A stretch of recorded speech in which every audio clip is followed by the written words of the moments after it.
नमस्कार दोस्तों, हमारे आज के इस सेशन का टॉपिक है माइक्रोसॉफ्ट एक्सेल। देखिए, जैसे कि हम सारे जानते ही हैं कि माइक्रोसॉफ्ट एक्सेल एक ह्यूज डाटा एप्लीकेशन है जिसका इस्तेमाल चाहे छोटी से छोटी कंपनी हो, छोटे से छोटा ऑफिस हो, बड़ी से बड़ी मल्टीनेशनल कंपनी हो, मल्टीनेशनल ग्रुप हो, कॉरपोरेट्स हो, बैंक्स हो, इवन गवर्नमेंट सेक्टर में भी इसका बहुत ज़्यादा इस्तेमाल किया जाता है। किसी भी टाइप का डाटा प्रोसेसिंग काम हो, डाटा मैनेजमेंट हो, स्प्रेडशीट्स हो, प्रेजेंटेशंस हो, अकाउंटिंग का काम हो, टैक्सेशन का काम हो, इवन गवर्नमेंट की जो इनकम टैक्स रिटर्न की यूटिलिटीज़ हैं, जीएसटी रिटर्न्स की यूटिलिटी हैं, उनको भी एक्सेल सॉफ्टवेयर में ही प्रिपेयर किया गया है। लेकिन जब हम एक्सेल को सीखने की बात करते हैं तो ये इतना बड़ा सॉफ्टवेयर है जिसको 100% सीखना किसी भी एक इंडिविजुअल इंसान के लिए नेक्स्ट टू इम्पॉसिबल होता है। हर पर्सन इसके फीचर्स को अपनी रिक्वायरमेंट के अकॉर्डिंगली ही सीखता है, लेकिन फिर भी कुछ ऐसे बेसिक कॉमन फीचर्स होते हैं जिनकी नॉलेज अगर हमें बिगिनर स्टेज पे हो तो एक्सेल के किसी भी पार्ट को हम बहुत ईजिली परफेक्शन के साथ सीख सकते हैं। और इन्हीं कॉमन मैंडेटरी फीचर्स को ही हमने अपने आज के इस सेशन में कवर किया है, जिसमें हम मेनली बात करेंगे एक्सेल के यूज़र इंटरफेस की। रिबन और टैब्स को हम समझेंगे, रिबन कैसे कस्टमाइज किया जाता है, एक्सेल में माउस पॉइंटर की जो अलग अलग शेप्स हैं उनकी फंक्शनैलिटी की बात करेंगे, साथ में अलग अलग टाइप के जो टूल्स और कमांड्स हैं उनको डिस्कस करेंगे, वर्कबुक के बेसिक कॉन्सेप्ट को समझेंगे, शॉर्टकट कीज़ की बात करेंगे और अलग अलग टाइप के प्रोजेक्ट वर्क पे भी हम काम करेंगे। लेकिन जब हम एक्सेल को सीखने की बात करते हैं तो दूसरा इंपॉर्टेंट क्वेश्चन हमारे सामने ये भी आता है कि एक्सेल के तो बहुत सारे वर्जन्स रिलीज अवेलेबल हैं, हमें सीखना कौन सा चाहिए। देखिए, वैसे तो एक्सेल की जो शुरुआत है वो 97 में हुई थी और उसके बाद इसके बहुत सारे रिलीज, बहुत सारे एडिशन हमारे सामने आए। लेकिन अगर हम आज की डेट में बात करें तो मार्केट में 2013 भी चलता है, 2016 भी बहुत ज़्यादा यूज़ होता है और 2019 भी आ चुका है, इसके साथ साथ 365 भी है। लेकिन आप एक्सेल के किसी भी रिलीज़, किसी भी एडिशन पे काम कर लीजिएगा, सीखने के प्रोस्पेक्टिव से हमें कोई ज़्यादा फर्क नहीं पड़ेगा, क्योंकि जो सबकी फंक्शनैलिटी हैं, जो टूल्स और कमांड्स हैं वो ऑलमोस्ट एक जैसे ही हैं। बिगिनर स्टेज पे तो हमें बहुत ज़्यादा कोई फ़र्क पड़ने वाला नहीं है, तो आप किसी भी वर्जन से शुरू कर लीजिएगा। वैसे अपनी एक्सेल की इस सीरीज़ में हमने हर टाइप के एडिशन को यूज़ किया है। हम 16 में भी काम करेंगे, 19 में भी काम करेंगे, 365 पे भी काम करके देखेंगे, इवन मैक बेस्ड एक्सेल पे भी हम काम करेंगे। तो अगले 80 मिनट के सेशन में हमने इतने इंपॉर्टेंट और इतने ज़्यादा कंटेंट कवर किए हैं जिनको सीखने में बेसिक स्टेज पे हमें महीनों का टाइम लग जाता है। तो अगले 80 मिनट अगर आपने इस सेशन को बहुत ध्यान से अटेंड किया तो हम एक गारंटी लेके चलेंगे कि उसके बाद आप एक्सेल को कहीं से भी सीखना शुरू कर लीजिए, आपको कोई बहुत ज़्यादा दिक्कत नहीं आएगी। तो चलिए शुरू करते हैं अपने इस ट्रेनिंग सेशन को। देखिए, सॉफ्टवेयर चाहे कोई भी क्यों ना हो, उसे सीखने के लिए सबसे पहले तो हमें उसके इंटरफेस को ही समझना होता है। अब जैसे ये है हमारे एक्सेल का यूज़र इंटरफेस। वैसे तो आप सब ने इसको पहले भी कई बार देखा होगा, लेकिन आज हम बात करते हैं इस प्राइमरी इंटरफेस के उन इम्पोर्टेंट एलिमेंट्स की जिनकी प्रॉपर नॉलेज के बिना हमें लगभग हर स्टेज पे कोई ना कोई दिक्कत आती ही आती है। और ये एलिमेंट्स हैं ribbon, group, quick toolbar, name box, formula bar, workbook, worksheet, column, row, cell, range of cell, grid, page and macros. और अब क्वेश्चन ये आता है कि ये एलिमेंट्स इस इंटरफेस में कहाँ कहाँ पे सिचुएटेड हैं और साथ में इनकी क्या फंक्शनैलिटी है। चलिए वन बाय वन करके डिस्कस करते हैं।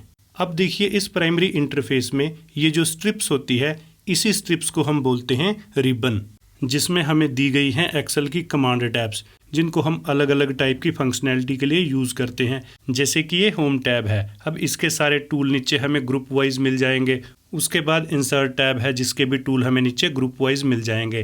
देन नेक्स्ट पेज लेआउट है, उसके बाद फार्मूलाज है, देन डाटा है, रिव्यूज़ है, व्यूज़ है, और साथ में इसमें हम अपनी पर्सनल टैब को भी ऐड कर सकते हैं, जैसे कि ये मेरे नाम से है। इसमें हम अपनी रिक्वायरमेंट के अकॉर्डिंगली ग्रुप्स क्रिएट कर सकते हैं, उसमें डिफरेंट टूल्स को रख सकते हैं। और इनके साथ साथ इसमें हेल्प टैब भी है। उसके बाद टेल मी मोर है। देखिए, इसमें कोई नए फंक्शन तो नहीं आएंगे, लेकिन हम किसी भी टूल को यहाँ पे सर्च कर सकते हैं। जैसे कि हम यहाँ पे स्पेलिंग सर्च करते हैं तो उसका टूल हमें मिल जाएगा। और अगर हम इस रिबन में किसी भी कमांड टैब की बात करें, जैसे कि होम टैब है, अब इसके सारे टूल्स नीचे हमें ग्रुप वाइज मिलेंगे। जैसे लाइन टू लाइन ये एक सिंगल ग्रुप है, उसके बाद लाइन टू लाइन ये दूसरा ग्रुप है, और इसी तरह से होम टैब का ये थर्ड ग्रुप है। यानी लाइन टू लाइन इस पूरे सेक्शन को एक्सेल में नाम दिया जाता है ग्रुप का। साथ में हर इंडिविजुअल ग्रुप का एक नाम भी होता है, जैसे इस ग्रुप का नाम है अलाइनमेंट। अब इस ग्रुप में हमें इससे रिलेटेड ही इंडिविजुअल कमांड्स मिलेंगी, जैसे मर्ज एंड सेंटर है, उसके बाद ये रैप टैक्स है, लेफ्ट साइड में टॉप अलाइनमेंट है, फिर लेफ्ट अलाइनमेंट है, मिडिल अलाइनमेंट है, राइट अलाइनमेंट है, यानी इससे रिलेटेड ये सारे के सारी कमांड्स यहाँ पे अवेलेबल हैं। और यही सिस्टम हमें दूसरी टैब और साथ में उनके ग्रुप्स में भी मिलेगा। यानी अब कुल मिला के हम ये कह सकते हैं कि एक पर्टिकुलर सेगमेंट के टूल्स को मिला के बनता है एक ग्रुप, और उसी के रिलेटेड ग्रुप्स को मिला के बनती है कमांड टैब, और इन सारी टैब्स को मिला के बनता है रिबन। तो चलिए अब हम बात करते हैं नेक्स्ट एलिमेंट की, जिसका नाम है क्विक एक्सेस टूल बार, और ये सिचुएटेड होता है यहाँ बिल्कुल टॉप में। देखिए जैसे कि इसके नाम से ही हमें पता चलता है, इसमें हमें कुछ ऐसे टूल मिलते हैं जिनकी हमें फ्रीक्वेंटली ज़रूरत पड़ती रहती है, और इन्हें हम यहाँ से क्विकली एक्सेस कर सकते हैं। देखिए कुछ तो इसमें बाय डिफ़ॉल्ट एडिट रहते हैं, और हम अपनी रिक्वायरमेंट के अकॉर्डिंगली इसे कस्टमाइज़ भी कर सकते हैं। और अब इस इंटरफेस का नेक्स्ट एलिमेंट है जिसे हम डिस्कस करेंगे नेम बॉक्स, और ये सिचुएटेड होता है यहाँ देखिए लेफ़्ट साइड में, और इसमें रिफ्लेक्ट होता है उस सेल का नाम जिसको हमने सेलेक्ट किया हुआ है।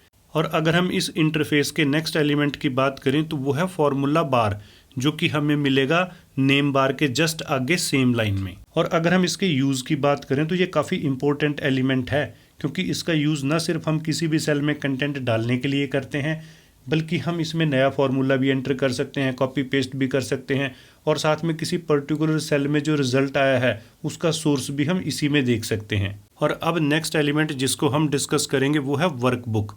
देखिए वर्कबुक का मीनिंग होता है एक फ़ाइल जिसमें हम ये सारा का सारा काम करते हैं, और उस फाइल का नाम रिफ्लेक्टेड होता है देखिए यहाँ टॉप में। यानी एक्सेल की एक कंप्लीट डाटा फाइल को ही हम वर्कबुक बोलते हैं, जिसका एक नाम होता है, और इस नाम को हम अपने अकॉर्डिंगली रख सकते हैं। अदरवाइज सिस्टम इसका नाम अपने आप बुक 1 बुक 2 करके रख देता है, जैसे अभी है। और अब नेक्स्ट एलिमेंट जिसे हम डिस्कस करेंगे वो है वर्कशीट। देखिए जैसे कि अभी हमने डिस्कस किया कि एक्सेल की एक फाइल को हम बोलते हैं वर्कबुक, और ये वर्कबुक आगे डिवाइडेड होती है फर्दर वर्कशीट्स में, जिनकी डिटेल हमें यहाँ मिलती है बॉटम लाइन में।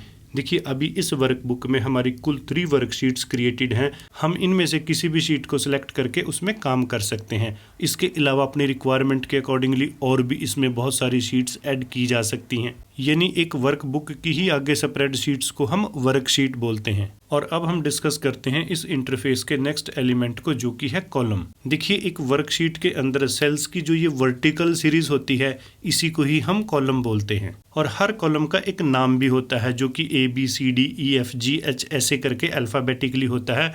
और एक वर्कशीट में कुल मिला के 16,384 कॉलम्स होते हैं। और कॉलम के साथ साथ अब बात आती है रो की भी। अब देखिए एक वर्कशीट के इन सेल्स की सीरीज को अगर हम हॉरिजॉन्टली देखते हैं तो वो एक रो बन जाती है, और रो आइडेंटिफाई होती है उसके सीरियल नंबर से। और अगर हम एक शीट में टोटल रो की बात करें तो ये 10,48,576 होती हैं। चलिए अब हम डिस्कस करते हैं एक बेहद इंपॉर्टेंट एलिमेंट जिसको हम बोलते हैं सेल। देखिए हमारी इस वर्कशीट में लाइंस और कॉलम्स की इंटरेक्शन से ये जो बॉक्स बनता है, इसी को हम कहते हैं सेल। और एक्सेल की इस एक वर्कशीट में करोड़ों सेल्स होते हैं, और हर सेल का एक इंडिविजुअल नेम होता है, जो कि रिफ्लेक्ट होता है नेम बॉक्स में जब हम सेल को सिलेक्ट करते हैं। और हम अपने डाटा को भी इन्हीं सेल्स में ही एंटर करते हैं, और फिर एक एक सेल को जोड़ के हमारा बड़े से बड़ा प्रोजेक्ट तैयार हो जाता है। चलिए सेल्स के साथ साथ हम एक इम्पोर्टेंट एलिमेंट और डिस्कस करते हैं, जो कि है रेंज ऑफ सेल्स। देखिए रेंज का एक्सेल में मीनिंग होता है ग्रुप ऑफ सेल्स, या इसे हम यूं भी बोल सकते हैं कि ए range is a collection of 2 और मोर सेल्स। और इस रेंज यानी कलेक्शन ऑफ सेल का भी अपना एक इंडिविजुअल नेम होता है। और जब हम एडवांस लेवल में काम करते हैं तब इन्हीं सारे एलिमेंट्स का बहुत ज़्यादा यूज़ होता है। चलिए अब हम बात करते हैं अपने नेक्स्ट एलिमेंट की, जो कि है वर्कशीट ग्रिड।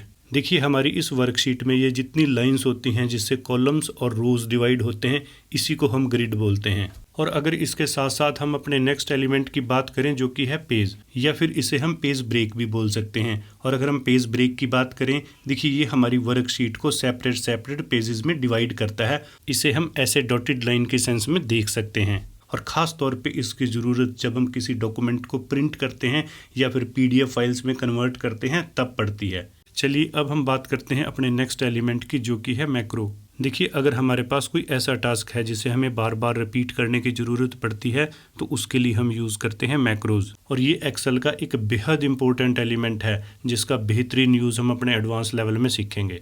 देखिए, ये तो थी कुछ बातें एक्सेल के इंटरफेस को लेके, जिसकी प्रॉपर नॉलेज हमारे लिए आगे चल के बहुत ही फ़ायदेमंद साबित होने वाली है। और अब हमें एक्सेल में परफेक्शन के साथ काम करने के लिए इसमें माउस पॉइंटर की डिफरेंट शेप्स और साथ में उनकी फंक्शनैलिटी को भी अच्छे से समझना होगा। देखिए, जब हम एक्सेल में अपने माउस को मूव करते हैं तो इसके पॉइंटर की शेप अलग अलग प्लेसेस पे अलग अलग तरह से हमें दिखाई देती है, और साथ में माउस की फंक्शनैलिटी भी इसकी शेप के अकॉर्डिंगली ही चेंज होती रहती है। अब इसी को हमारे लिए समझना बेहद इंपॉर्टेंट होता है। तो चलिए देखते हैं एक्सेल में पॉइंटर की शेप के साथ उसकी फंक्शनैलिटी को, जो कि कुछ इस तरह से होती है, जिसमें एरो है, जर्नल सेलेक्ट है, सेलेक्ट एंटायर कॉलम है, सेलेक्ट एंटायर रो है, कॉलम रीसाइज है, रो रीसाइज है, आई बीम कर्सर है, मूव सेलेक्ट है, और साथ में है फिल हैंडल। देखिए, इनमें से अगर हम एरो की बात करें तो ये शेप हमें उस एरिया में मिलती है जहाँ पे हम क्लिक कर सकते हैं, जैसे कि रिबन का ये सारा एरिया है, साथ में जितने भी ये टूल्स हैं, और इसके अलावा नीचे बॉटम बार पे भी क्लिक करने के लिए हमें ये शेप मिलेगी। और अगर इनमें से हम जर्नल सेलेक्ट की बात करें तो ये शेप हमें वर्कशीट के इस ग्रिड एरिया में ही मिलती है, और जब ये शेप होती है उसी सिचुएशन में ही हम किसी सेल को भी सिलेक्ट कर सकते हैं, और साथ में रेंज ऑफ सेल को भी सिलेक्ट करने के लिए यही शेप हमारे पास होती है। और अगर हम सेलेक्ट एंटायर कॉलम की बात करें तो ये शेप हमें सिर्फ एंड सिर्फ उसी सिचुएशन में मिलती है जब हमारे माउस का पॉइंटर इस पर्टिकुलर एरिया में होता है जहां कॉलम्स की ये नेम बार होती है, और जब ये शेप होती है अगर हमने उस सिचुएशन में क्लिक किया तो एंटायर कॉलम सेलेक्ट हो जाएगा, जैसे कि इसके नाम से ही हमें पता चलता है। और अगर हम कुछ ही सेल्स को सिलेक्ट करना चाहते हैं तो फिर जर्नल सेलेक्ट का इस्तेमाल करेंगे, अदरवाइज एंटायर कॉलम के लिए हम ये डाउन एरो ही यूज़ करेंगे। देखिए, अगर हम कॉलम की बजाय एंटायर रो को सिलेक्ट करना चाहते हैं तो फिर हमारा पॉइंटर रहेगा ये राइट एरो, और ये हमें मिलेगा सिर्फ एंड सिर्फ यहाँ पे जहाँ पे रोज़ के ये सीरियल नंबर होते हैं, और जब हम इस शेप के साथ माउस क्लिक करते हैं तो ऑटोमेटिकली एंटायर रो सिलेक्ट हो जाती है। अदरवाइज हम जर्नल सेलेक्ट का इस्तेमाल भी कर सकते हैं अगर हमें कुछ एक सेल सेलेक्ट करने हैं। और अगर हम किसी पर्टिकुलर कॉलम की विड्थ चेंज करना चाहें तो उसके लिए हमारे पास कॉलम रीसाइज की ये शेप होती है, और ये अपीयर होती है, देखिए, जहां ये दो कॉलम्स के बीच में सेंट्रल ग्रिड लाइन होती है। अब इसे यूज़ करके हम कॉलम की विड्थ को बहुत ईजिली इंक्रीज भी कर सकते हैं और उसे कम भी कर सकते हैं। और बिल्कुल इससे मिलता जुलता ही हमारे पास होता है रो रीसाइजर, और ये अपीयर होता है, देखिए, यहाँ पे जहाँ किसी भी दो रो के बीच में ये सेंट्रल ग्रिड लाइन होती है।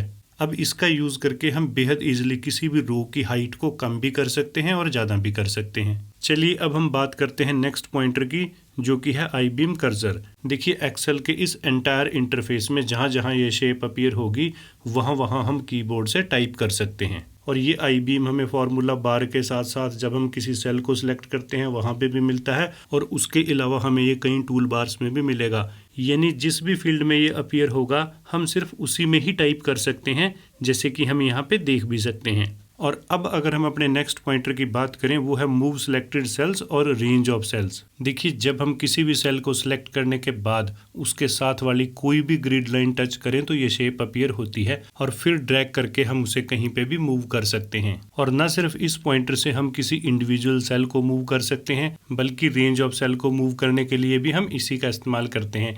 देखिए, जब हम एक रेंज सेलेक्ट करते हैं उसके बाद हम किसी भी बॉर्डर लाइन को टच करें तो ये पॉइंटर एक्टिवेट हो जाएगा, और उसके बाद इसे ड्रैग करके हम कहीं पे भी बेहद ईजिली मूव कर सकते हैं, जैसे कि हम यहाँ देख सकते हैं। और अब हम बात करेंगे एक बेहद इंपॉर्टेंट पॉइंटर की, जो कि यूज़ होता है फिल या फिर कॉपी के लिए, जिसे हम बोलते हैं फिल हैंडल। और ये हमें मिलता है उस सिचुएशन में जब हम किसी सेल को या फिर रेंज ऑफ सेल को सिलेक्ट करके इस कॉर्नर को टच करते हैं। और अगर हम इसके यूज़ की बात करें, देखिए, जो हमने इन सेल्स में जिनको हमने सेलेक्ट किया है उसमें टाइप किया है उसी सीक्वेंस को ये आगे कॉपी करता है। सीक्वेंस के अलावा हम सेम नंबर को भी कॉपी कर सकते हैं, और इसके अलावा इसके और भी बहुत सारे यूज़ रहेंगे जिनको हम आगे चल के डिटेल में डिस्कस करेंगे। देखिए, अगर हम एक्सेल में माउस पॉइंटर्स की बात करें तो इसमें कुल मिला के ये 9 ऐसी शेप्स हैं जिनकी अपनी अपनी एक फंक्शनैलिटी होती है, और वो उसी सिचुएशन में काम करता है जब उसकी रिलेटेड शेप अपीयर होती है। देखिए, ये तो थी कुछ बातें माउस पॉइंटर्स और उसके यूज़ को लेके।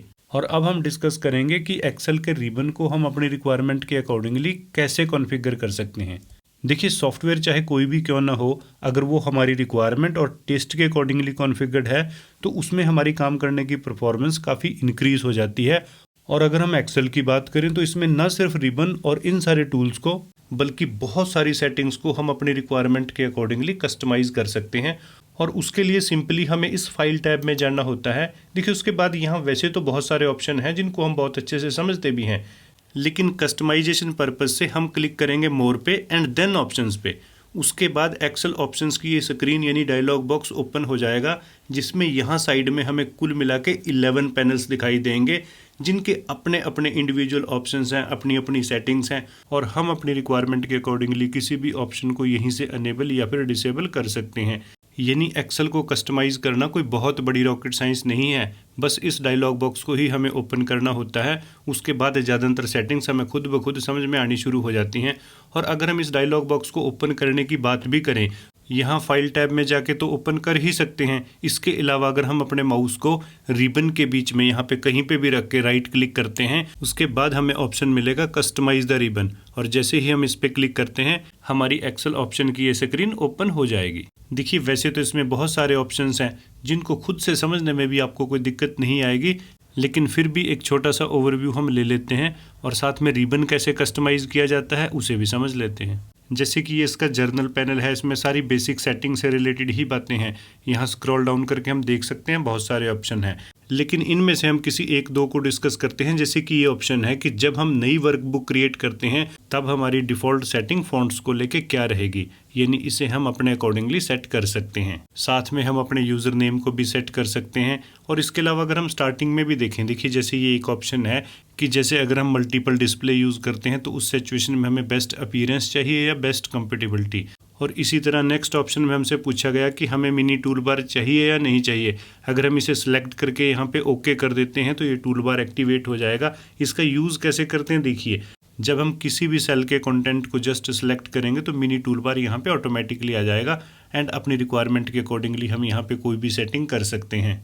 यानी कुल मिला के किसी भी ऑप्शन को अनेबल या डिसेबल करना हमारे लिए बहुत ईजी रहता है। और इसी तरह अगर हम फार्मूला पैनल की भी बात करें, देखिए इसमें भी हमारे को बहुत सारे यहाँ पे ऑप्शन मिल जाएंगे, हम अपनी रिक्वायरमेंट के अकॉर्डिंगली अनेबल डिसेबल कर सकते हैं। और यहाँ अगर हमें किसी टूल की फर्दर डिटेल भी देखनी है तो जस्ट हम उसके ऊपर माउस लेके आते हैं तो वो डिटेल आ जाती है। और इसी तरह कुछ ऑप्शंस हमारे पास यहाँ प्रूफिंग को लेके भी अवेलेबल हैं, इनको भी हम अपनी रिक्वायरमेंट के अकॉर्डिंगली सिलेक्ट कर सकते हैं। और साथ में वर्कबुक फाइल को सेव करने से रिलेटेड भी यहाँ पे कुछ ऑप्शन है, जैसे कि हम फाइल का फॉर्मेट भी चेंज कर सकते हैं। देखिए यहाँ पे हमारे पास कितनी सारी चॉइसेस अवेलेबल हैं। ऑटो रिकवरी का टाइम भी हम अपने अकॉर्डिंगली सेट कर सकते हैं। साथ में ऑटो रिकवरी की फाइल लोकेशन को भी हम यहाँ से चेंज कर सकते हैं। और उसके बाद ये डिफ़ॉल्ट फाइल लोकेशन यानी जहाँ पे हमारी एक्सेल फाइल सेव होती है वो पाथ है, इसको भी हम अपने अकॉर्डिंगली सेट कर सकते हैं। और साथ में और भी बहुत सारे ऑप्शंस हैं जिनको हम अपनी रिक्वायरमेंट के अकॉर्डिंगली सेट कर सकते हैं। और आगे इसमें नेक्स्ट पैनल है लैंग्वेज से रिलेटेड।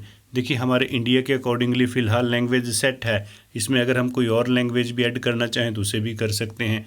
और आगे इसमें ईज़ ऑफ एक्सेस से रिलेटेड ये कुछ ऑप्शंस अवेलेबल हैं, इनको भी हम अपने अकॉर्डिंगली सेट कर सकते हैं। और अब इसमें नेक्स्ट पैनल है एडवांस्ड, जो कि हमारे लिए काफ़ी इंपॉर्टेंट रहता है। देखिए इसमें बहुत सारे ऑप्शंस हैं, इनको हम अपनी रिक्वायरमेंट के अकॉर्डिंगली अनेबल डिसेबल कर सकते हैं। जैसे फिल हैंडल को हम डिसेबल करना चाहते हैं या आपके केस में ऑलरेडी डिसेबल है उसे अनेबल करना चाहते हैं। और इसके अलावा भी यहाँ पे हमारे पास बहुत सारे ऑप्शंस हैं और इन्हें हम खुद से रीड करके अपनी रिक्वायरमेंट के अकॉर्डिंगली बहुत ईजिली ही सेट कर सकते हैं। और अब हम बात करेंगे एक काफ़ी इंटरेस्टिंग पॉइंट की, यानी रिबन को हम कैसे कस्टमाइज़ करते हैं। देखिए इस पैनल के राइट हैंड साइड में यहाँ पे हमें सभी अवेलेबल टैब्स की डिटेल दी गई है।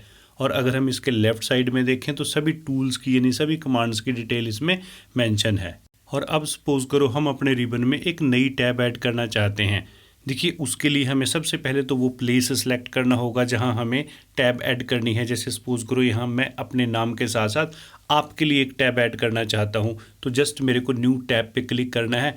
यहाँ हम देख सकते हैं एक नई टैब ऐड हो चुकी है और उसके बाद हम इसे रीनेम करेंगे और इसका नाम मैं फ़िलहाल योर्स ही रख देता हूँ। देखिए जैसे कि हम ऑलरेडी डिस्कस कर चुके हैं कि टैब में ग्रुप होते हैं और ग्रुप में टूल्स। अब इसमें एक ग्रुप तो बाय डिफ़ॉल्ट ही ऐड है, बस इसमें हमें टूल्स ऐड करने हैं। जैसे हम सपोज करो कॉपी को सिलेक्ट करके ऐड पे क्लिक करेंगे, यहाँ पे टूल ऐड हो चुका है। कट को हम ऐड करेंगे तो ये भी ऐड हो चुका है। और अगर हम इसमें एक और नया ग्रुप ऐड करना चाहते हैं तो जस्ट हम न्यू ग्रुप पे क्लिक करेंगे और इसमें भी हम अपनी चॉइस के अकॉर्डिंगली जिन जिन टूल्स को चाहते हैं उनको सिलेक्ट करेंगे, ऐड पे क्लिक करेंगे, वो उसमें ऐड होते रहेंगे। यानी ये हमारी रिक्वायरमेंट के अकॉर्डिंगली एक पर्सनल टैब तैयार हो जाएगी। और अब हमें जस्ट यहाँ ओके पे क्लिक करना है। उसके बाद हम देख सकते हैं, देखिए ये टैब यहाँ पे ऐड हो चुकी है। और अब इस पे क्लिक करके उन सारे टूल्स को हम देख भी सकते हैं जो हमने ऐड किए थे और इनको यूज़ भी कर सकते हैं। और साथ में इसकी बेहतर अपीयरेंस के लिए हम इस न्यू ग्रुप को भी रीनेम कर सकते हैं। और अगर हम किसी एग्जिस्टिंग टैब को डिसेबल करना चाहें तो अगेन हम इसी डायलॉग बॉक्स को ओपन करेंगे और उसे अगेन यहाँ से हम डिसलेक्ट कर देंगे। उसके बाद हमें जस्ट ओके प्रेस करना है, वो टैब रिबन से रिमूव हो जाएगी, जैसे कि हम यहाँ देख सकते हैं। और इसके अलावा अगर हम किसी एग्जिस्टिंग ग्रुप में भी कोई अमेंडमेंट करना चाहें, किसी नए टूल को ऐड करना चाहें या किसी टूल को रिमूव करना चाहें, तो उसका प्रोसीजर भी वही रहेगा। जैसे कि इस होम टैब में एक और नया ग्रुप ऐड करने के लिए हम जस्ट न्यू ग्रुप पे क्लिक करेंगे। उसके बाद यहीं से हम उसे रीनेम कर सकते हैं अपनी चॉइस के अकॉर्डिंगली। देन इसमें हमको टूल ऐड करना है। जैसे सपोज करो हमें ज़रूरत है कैलकुलेट नाउ, इसे हम ऐड कर लेते हैं। हम देख सकते हैं ये ऐड हो चुका है। इसके अलावा अगर हम किसी और मेन टैब को भी ऐड करना चाहें तो उसे सेलेक्ट करके उसके बाद हमें जस्ट ओके पे ही क्लिक करना है। उसके बाद हम देख सकते हैं, देखिए ये हमारे नाम से ग्रुप भी ऐड हो चुका है और डेवलपर टैब भी, जैसे कि हमने ऐड किया था। और ऐसे ही किसी ग्रुप को रिमूव करने के लिए हम उसे सेलेक्ट करके रिमूव पे क्लिक कर देंगे, वो रिमूव हो जाएगा। देखिए ये तो है सारी की सारी मेन टैब्स। अगर इसके साथ हम टूल टैब्स की बात करें तो उनकी डिटेल भी हमें यहीं पे मिल जाएगी। बस इन्हें तो जस्ट हम यहाँ से सिलेक्ट या फिर डिसलेक्ट ही कर सकते हैं। और अगर हम टैब्स के साथ साथ कमांड्स की भी बात करें, देखिए पॉपुलर कमांड्स के साथ साथ हमारे पास कुछ ऐसी कमांड्स भी हैं जो रिबन में इंक्लूड नहीं होती। अगर हम इनकी डिटेल देखना चाहें तो ये बहुत सारी कमांड्स होती हैं। अब इनमें से हम किसी भी कमांड को किसी भी टैब के ग्रुप में ऐड कर सकते हैं। प्रोसीजर बिल्कुल वैसे ही रहेगा। जैसे सपोज करो ये हमारी टैब है, इसमें हम एक और नया ग्रुप ऐड कर लेते हैं जिसका नाम भी हम सपोज करो स्पेशल रख देते हैं, SPL ऐसे करके। और अब अपनी चॉइस के अकॉर्डिंगली इनमें से हम जो चाहे कमांड ऐड कर सकते हैं। जैसे सपोज करो हम कैलकुलेटर ऐड कर लेते हैं, कैमरा ऐड कर लेते हैं, उसके साथ साथ यहाँ से ब्राइटनेस ऐड कर लेते हैं। बस उसके बाद हमें जस्ट ओके करना है एंड अकॉर्डिंगली ये सारी कमांड्स हमारी इस टैब के SPL ग्रुप में ऐड हो जाएंगी। जैसे कि ये कैलकुलेटर है, साथ में कैमरा और ब्राइटनेस है। यानी कुल मिला के अब हम ये कह सकते हैं कि एक्सेल के इस रिबन और साथ में इन सारी कमांड्स और टूल्स को कॉन्फ़िगर करना हमारे लिए बहुत ही ईजी टास्क होता है। और इसके साथ साथ अगर हम इस क्विक एक्सेस टूल बार को भी कॉन्फ़िगर करने की बात करें तो उसका प्रोसीजर भी बिल्कुल वैसा ही रहता है। हमें यहाँ माउस को लेके जस्ट राइट क्लिक ही करना होता है। उसके बाद देखिए ये ऑप्शन हमारे पास आ जाएगा एंड अगेन वही डायलॉग बॉक्स यहाँ पे ओपन हो जाएगा। देखिए ये क्विक एक्सेस टूल बार का ऑप्शन है। इसमें हम यहाँ देख सकते हैं कुछ टूल ऑलरेडी एडिड है। अब इसमें अगर हम कोई और टूल ऐड करना चाहें तो उसका प्रोसीजर भी बिल्कुल वैसे ही रहता है। हम पॉपुलर कमांड से भी ऐड कर सकते हैं या फिर कमांड नॉट इन रिबन से भी हम किसी भी टूल को सिलेक्ट करके इसमें ऐड कर सकते हैं। चलिए हम पॉपुलर कमांड में से ही एक टूल कैलकुलेट नाउ को इसमें ऐड करते हैं और उसके लिए जस्ट इसे सिलेक्ट करके हमें ऐड पे क्लिक करना, ये ऐड हो जाएगा। और उसके बाद इसकी पोजीशन भी इसमें हमें कहाँ रखनी है उसके अकॉर्डिंगली हम सेट कर सकते हैं। देखिए जैसे हम इसको सेव के इमीडिएट बाद रख लेते हैं और अब इसके बाद हमें जस्ट ओके पे ही क्लिक करना है। सेटिंग हमारे अकॉर्डिंगली हो जाएगी जैसे कि हम यहाँ पे देख सकते हैं। और इसी तरह अगर इस क्विक एक्सेस टूल बार में से हम किसी भी कमांड को रिमूव करना चाहते हैं तो जस्ट हम वहाँ पे आएंगे, उसके ऊपर राइट क्लिक करेंगे। देखिए ये ऑप्शन रिमूव करने से रिलेटेड आ चुका है। जैसे इस पे क्लिक करेंगे वो कमांड रिमूव हो जाएगी। यानी कुल मिला के ये एक बेहद ईजी सा ही टास्क रहता है हम सभी के लिए। चलिए एक्सेल ऑप्शंस में जो हमारा नेक्स्ट पैनल है अब उसे भी डिस्कस कर लेते हैं, जो कि है एड इन से रिलेटेड।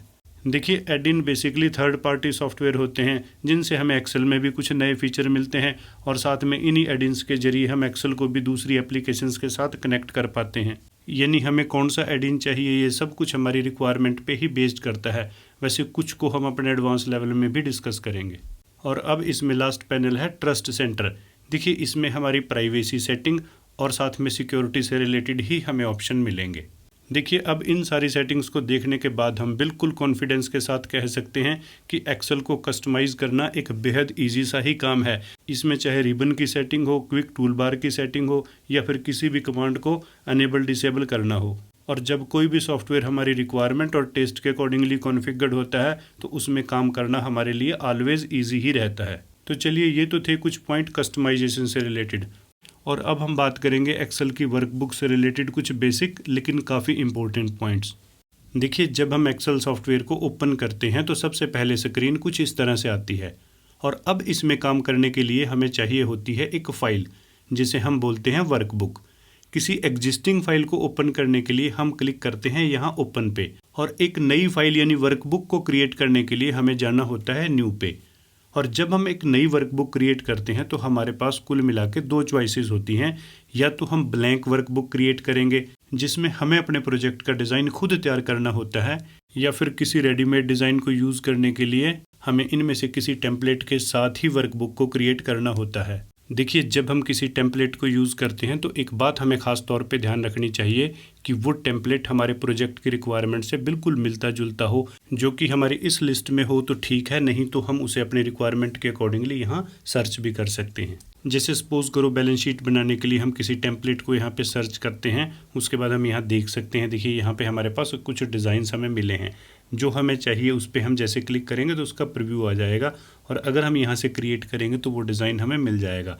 और ऐसे ही अगर हमारी कोई और रिक्वायरमेंट है, सपोज करो हम एक प्रोजेक्ट प्लानर तैयार करना चाहते हैं, तो जैसे ही हम ये सर्च करेंगे रिलेटेड टेम्पलेट हमारी स्क्रीन पे आ जाएंगे, और इनमें से जो हमें सूट करे उसे हम सिलेक्ट करेंगे, उसके बाद प्रीव्यू आ जाएगा। और जैसे ही हम यहाँ क्रिएट पे क्लिक करते हैं, एक नई वर्कबुक हमारी इस टेम्पलेट के साथ क्रिएट हो जाएगी, जिसे यूज़ करके लेस एफर्ट्स के साथ हम अपने प्रोजेक्ट को तैयार कर सकते हैं। जैसे सपोज करो हमारे इस प्रोजेक्ट का नाम है CCA प्लानर, तो अकॉर्डिंगली इसका नाम हम चेंज कर लेंगे। देखिए, जब हम कोई टेम्पलेट यूज़ करते हैं तो उसमें हमें एक रेडीमेड डिज़ाइन मिलता है, जो कि वैसे तो बहुत अच्छे से डिज़ाइंड होता है, लेकिन अगर हम चाहें इसे फर्दर अपने रिक्वायरमेंट के अकॉर्डिंगली कस्टमाइज़ भी कर सकते हैं। जैसे सपोज करो हम इसकी थीम या फिर कलर कॉम्बिनेशन चेंज करना चाहें तो उसके लिए हम पेज लेआउट में जाएंगे, और यहाँ हम देख सकते हैं। देखिए, बहुत सारी हमारे पास थीम्स अवेलेबल हैं, जिसे हम सेलेक्ट करते हैं वो ऑटोमेटिकली उस पर अप्लाई हो जाती है। किसी भी थीम को हम अपने रिक्वायरमेंट के अकॉर्डिंगली यहाँ से चेक कर सकते हैं। और साथ में अगर हम कलर कॉम्बिनेशंस की बात करें तो ढेरों कॉम्बिनेशन हमारे पास हैं, जिसे हम सेलेक्ट करेंगे वो ऑटोमेटिकली अप्लाई हो जाएगा। और इसी तरह अगर हम इसका फ़ॉन्ट चेंज करना चाहें तो उसके लिए भी हमारे पास यहाँ ढेरों चॉइसेस हैं, जिसे हम सेलेक्ट करेंगे वो भी ऑटोमेटिकली अप्लाई हो जाएगा। देखिए, जब हम कोई टेम्पलेट यूज़ करते हैं तो उसके कुछ फ़ायदे भी होते हैं और नुकसान भी। अगर हम फ़ायदे की बात करें, देखिए कई बार हमें कुछ ऐसे डिज़ाइन मिल जाते हैं जिनको हम खुद से नहीं सोच पाते। और दूसरा सबसे बड़ा बेनिफिट ये है कि डिज़ाइन तैयार करने का हमारा ऑलमोस्ट सारा का सारा टाइम बच जाता है। और साथ में माइक्रोसॉफ्ट की तरफ से हमें ये सारे डिज़ाइन फ्री में मिल जाते हैं।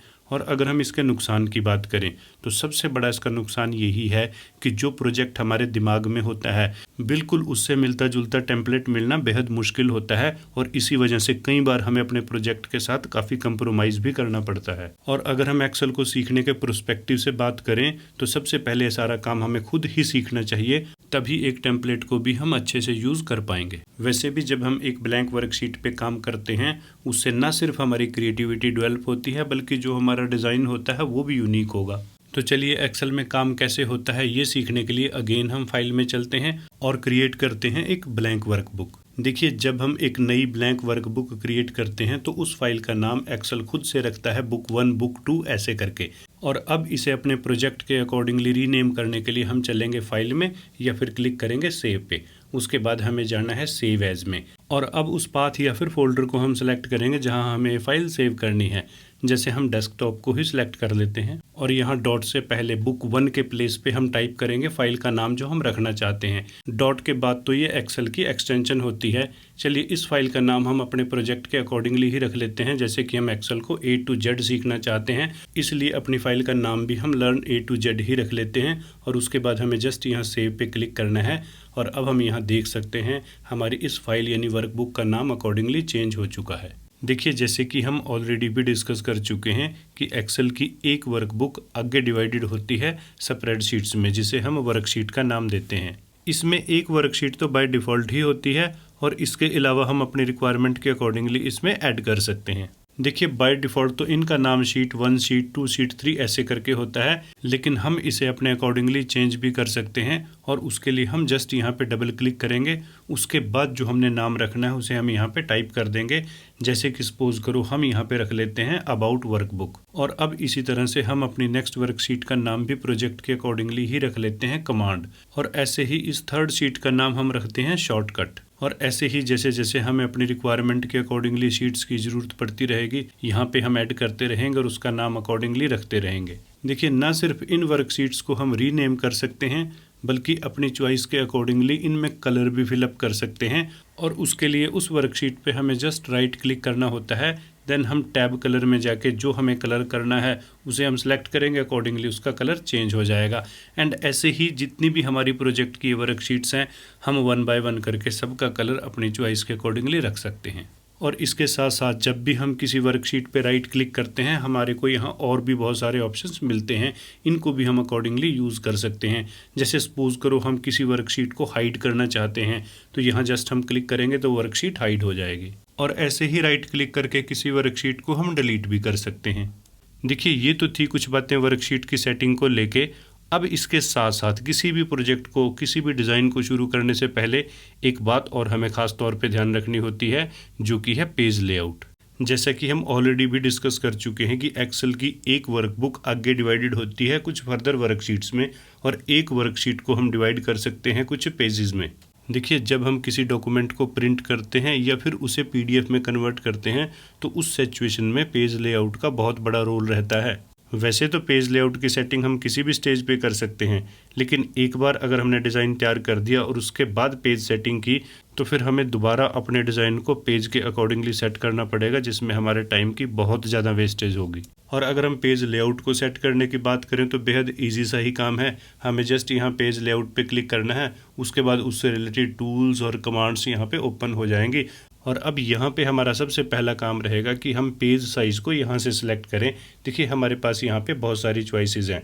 हमारा जो स्टैंडर्ड पेज होता है A4 उसे चलिए हम सेलेक्ट कर लेते हैं। उसके बाद देखिए यहाँ हमें एक डॉटेड लाइन दिखाई देगी जिसे हम पेज ब्रेक बोलते हैं, यानी ये हमारे पेज की बाउंड्री लाइन होती है। अगर हम इस वर्कशीट को जूम आउट करके देखें तो इसमें हमें बहुत सारे पेजेस दिखाई देंगे, यानी इस पूरी वर्कशीट में A4 साइज के इन पेजेस की मार्किंग हो चुकी है। ये डॉटेड लाइंस कभी भी हमारे किसी काम को इंटरप्ट तो नहीं करती, बस हमें पेज रेंज ही बताती रहती हैं। और इस पेज लेआउट में हम साइज़ के साथ साथ और भी बहुत सी सेटिंग कर सकते हैं, जैसे इसकी ओरिएंटेशन को अगर हम पोर्ट्रेट या फिर लैंडस्केप पे सेट करना चाहें, और साथ में हम अपने पेज की मार्जिन को यहाँ से सेट कर सकते हैं, जिसमें टॉप मार्जिन भी है, लेफ्ट राइट मार्जिन्स भी होती हैं। और किसी भी रो के बाद यहाँ से हम पेज ब्रेक कर सकते हैं, साथ में बैकग्राउंड इमेज भी ऐड की जा सकती है।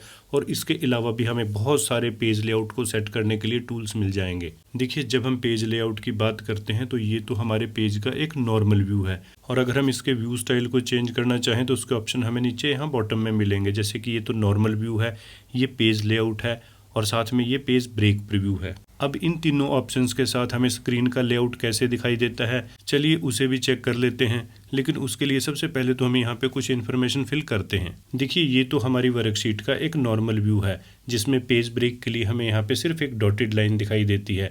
लेकिन अगर हम इसके व्यू को चेंज करते हैं पेज लेआउट पे, इसमें हमें हर पेज बिल्कुल अलग अलग दिखाई देगा। देखिए यहाँ से हमारा पेज चेंज होता है, और इसे हम यहाँ से जूम आउट करके सभी पेजेस को बिल्कुल अलग अलग देख सकते हैं। इसके अलावा अगर हम पेज ब्रेक प्रीव्यू की बात करें तो उसमें स्क्रीन कुछ इस तरह से आती है। देखिए इसमें जो पेज नंबर हैं वो वाटरमार्क्स में हमें दिखाई देते हैं, साथ में पेज लाइंस भी ब्लू कलर की होती हैं। यानी ये अब इसका नॉर्मल लेआउट है, और साथ में ये पेज ब्रेक प्रीव्यू है, और इनके बीच में पेज लेआउट है। देखिए जब हम पेज लेआउट मोड में होते हैं तो उस सिचुएशन में हम हेडर एंड फुटर को भी ऐड कर सकते हैं। जैसे ये हमारा हेडर है, और इसमें कुल मिला के 3 सेक्शंस हैं। जैसे हम पहले सेक्शन में लर्न एक्सेल लिख देते हैं, अब सभी पेजेस पे ऑटोमेटिकली अप्लाई हो जाएगा। इसके सेंटर वाले सेक्शन में सपोज करो हम चाहते हैं कि पेज नंबर है, उसके लिए हम हेडर में जाएंगे।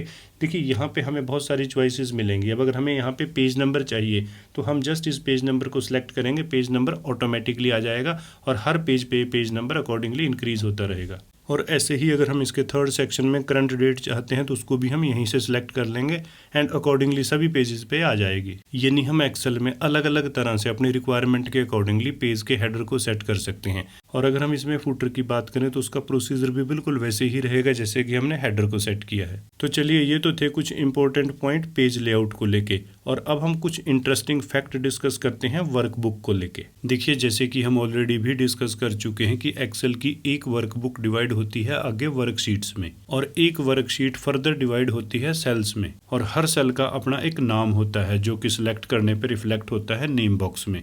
जैसे कि ये A1 है, फिर B1 है, और नीचे A2 है, और इसी तरह ही B2 है। देखिए जब हम एक सेल की बात करते हैं तो ये बनता है कॉलम्स और रो की इंटरेक्शन से, और एक सेल का नाम भी नेम ऑफ कॉलम और नंबर ऑफ रो को ही जोड़ के बनता है। जैसे कि ये C4 है, और बिल्कुल ऐसे ही जैसे ये कॉलम ई है, रो 6 है, तो सेल का नाम हुआ E6। और एक इंडिविजुअल सेल की तरह ही अगर हम रेंज ऑफ सेल की बात करें तो उसका भी अपना एक नाम होता है, जो कि बनता है उस रेंज के फर्स्ट सेल और लास्ट सेल के नेम को जोड़ के। जैसे कि अभी हमने इस रेंज ऑफ सेल को सिलेक्ट किया है, अब इसका नाम कुछ इस तरह से होगा। सबसे पहले हम फर्स्ट सेल का नाम लिखेंगे जो कि है H5, और फिर उसके बाद आता है कॉलन यानी डबल डॉट, एंड देन हमें लिखना है लास्ट सेल का नेम जो कि है K10। यानी अब इस रेंज ऑफ सेल का नाम हुआ H5:K10। अगर हम इसे फॉर्मूला बार में लिखते हैं तो रेंज अपने आप ही सिलेक्ट हो जाएगी, जैसे कि हम यहाँ देख सकते हैं। और जब हम कोई कमांड इस एड्रेस को सिलेक्ट करके रन करेंगे तो वो इन सारे सेल्स पे ऑटोमेटिकली अप्लाई हो जाएगी। देखिए हमारी हर वर्कशीट आगे फर्दर करोड़ों सेल्स में डिवाइडेड होती है, और जब भी हमें कोई काम करना होता है हम एक सेल को दूसरे के साथ जोड़ के डेवलप कर लेते हैं, जिससे हमारा प्रोजेक्ट तैयार हो जाता है। जैसे कि अभी हम एक्सेल वर्कबुक के कुछ इंटरेस्टिंग फैक्ट्स को डिस्कस करने के लिए एक छोटे से चार्ट को देखते हैं जिसको हमने यहीं पे डेवलप किया है। और इसमें सबसे पहला क्वेश्चन तो ये है कि क्या आप जानते हो कि एक्सेल की एक वर्कबुक में टोटल कितनी नंबर ऑफ वर्कशीट्स होती हैं। देखिए कुल मिला के एक वर्कशीट में 255 वर्कबुक्स हम क्रिएट कर सकते हैं। और अब इससे रिलेटेड दूसरा इंटरेस्टिंग क्वेश्चन है कि एक वर्कशीट में टोटल कितने नंबर ऑफ कॉलम्स होते हैं। तो चलिए इसके आंसर के लिए हम चेक करते हैं लास्ट कॉलम का नेम, और लास्ट कॉलम तक पहुंचने के लिए हम कंट्रोल+राइट एरो प्रेस करते हैं। देखिए यहाँ पे लास्ट कॉलम का सीरियल नंबर यानी उसका नेम XDF है। जब हम इन सारे कॉलम्स को काउंट करते हैं तो नंबर आता है 16,384।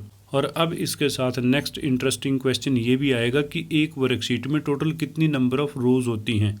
तो चलिए इसे भी चेक कर लेते हैं, और इसके लिए हम चलते हैं लास्ट रो पे, जिसके लिए हम अपने कीबोर्ड से प्रेस करेंगे कंट्रोल+डाउन एरो।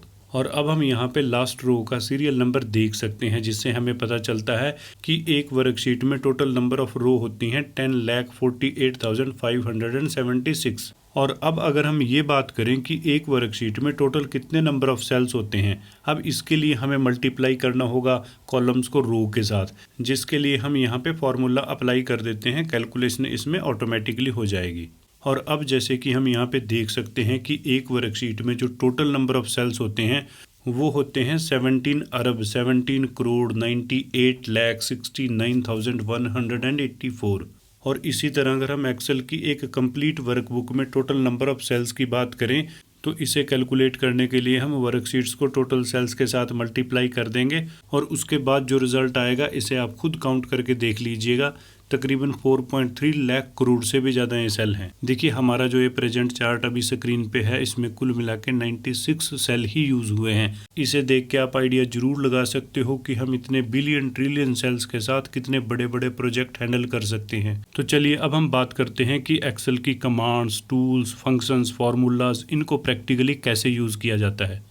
लेकिन इससे पहले हम डिस्कस करते हैं कि एक्सेल की वर्कशीट्स में जो हमारे पास ये ढेरों सेल्स होते हैं इनके साइज़ को हम अपनी रिक्वायरमेंट के अकॉर्डिंगली कैसे चेंज कर सकते हैं, कैसे एडजस्ट कर सकते हैं। जब हम किसी कॉलम के साइज़ को इंक्रीज या फिर डिक्रीज करते हैं उस कॉलम के सारे सेल्स की विड्थ अकॉर्डिंगली चेंज होती है। देखिए सिंगल कॉलम की विड्थ को तो हम बहुत आराम से चेंज कर ही लेते हैं, लेकिन अगर हम मल्टीपल कॉलम्स की विड्थ को एक साथ चेंज करना चाहें तो उन कॉलम्स को यहाँ से सिलेक्ट करने के बाद जब भी हम अपने माउस पॉइंटर को यहाँ कहीं पे भी सेंटर में लेके आते हैं हमारा माउस पॉइंटर कॉलम रीसाइजर में कन्वर्ट हो जाता है, और फिर जब हम यहाँ से विड्थ चेंज करते हैं तो वो सारे के सारे सिलेक्टेड कॉलम्स पे अप्लाई हो जाती है। और इसके अलावा दूसरा मेथड है, कॉलम्स को सिलेक्ट करने के बाद हमें जस्ट यहाँ पे राइट क्लिक करना है, हमें कॉलम विड्थ का ये ऑप्शन मिल जाएगा। अब देखिए इसमें जो हमारी करंट विड्थ है 11.31 ये इसमें मेंशन है। अब जितनी विड्थ हम इसमें टाइप करके ओके करेंगे सारे के सारे सिलेक्टेड कॉलम्स की विड्थ उतनी हो जाएगी। हम यहाँ से चेक भी कर सकते हैं। और अब बिल्कुल इन्हीं मेथड के जरिए हम रो की हाइट को भी चेंज कर सकते हैं।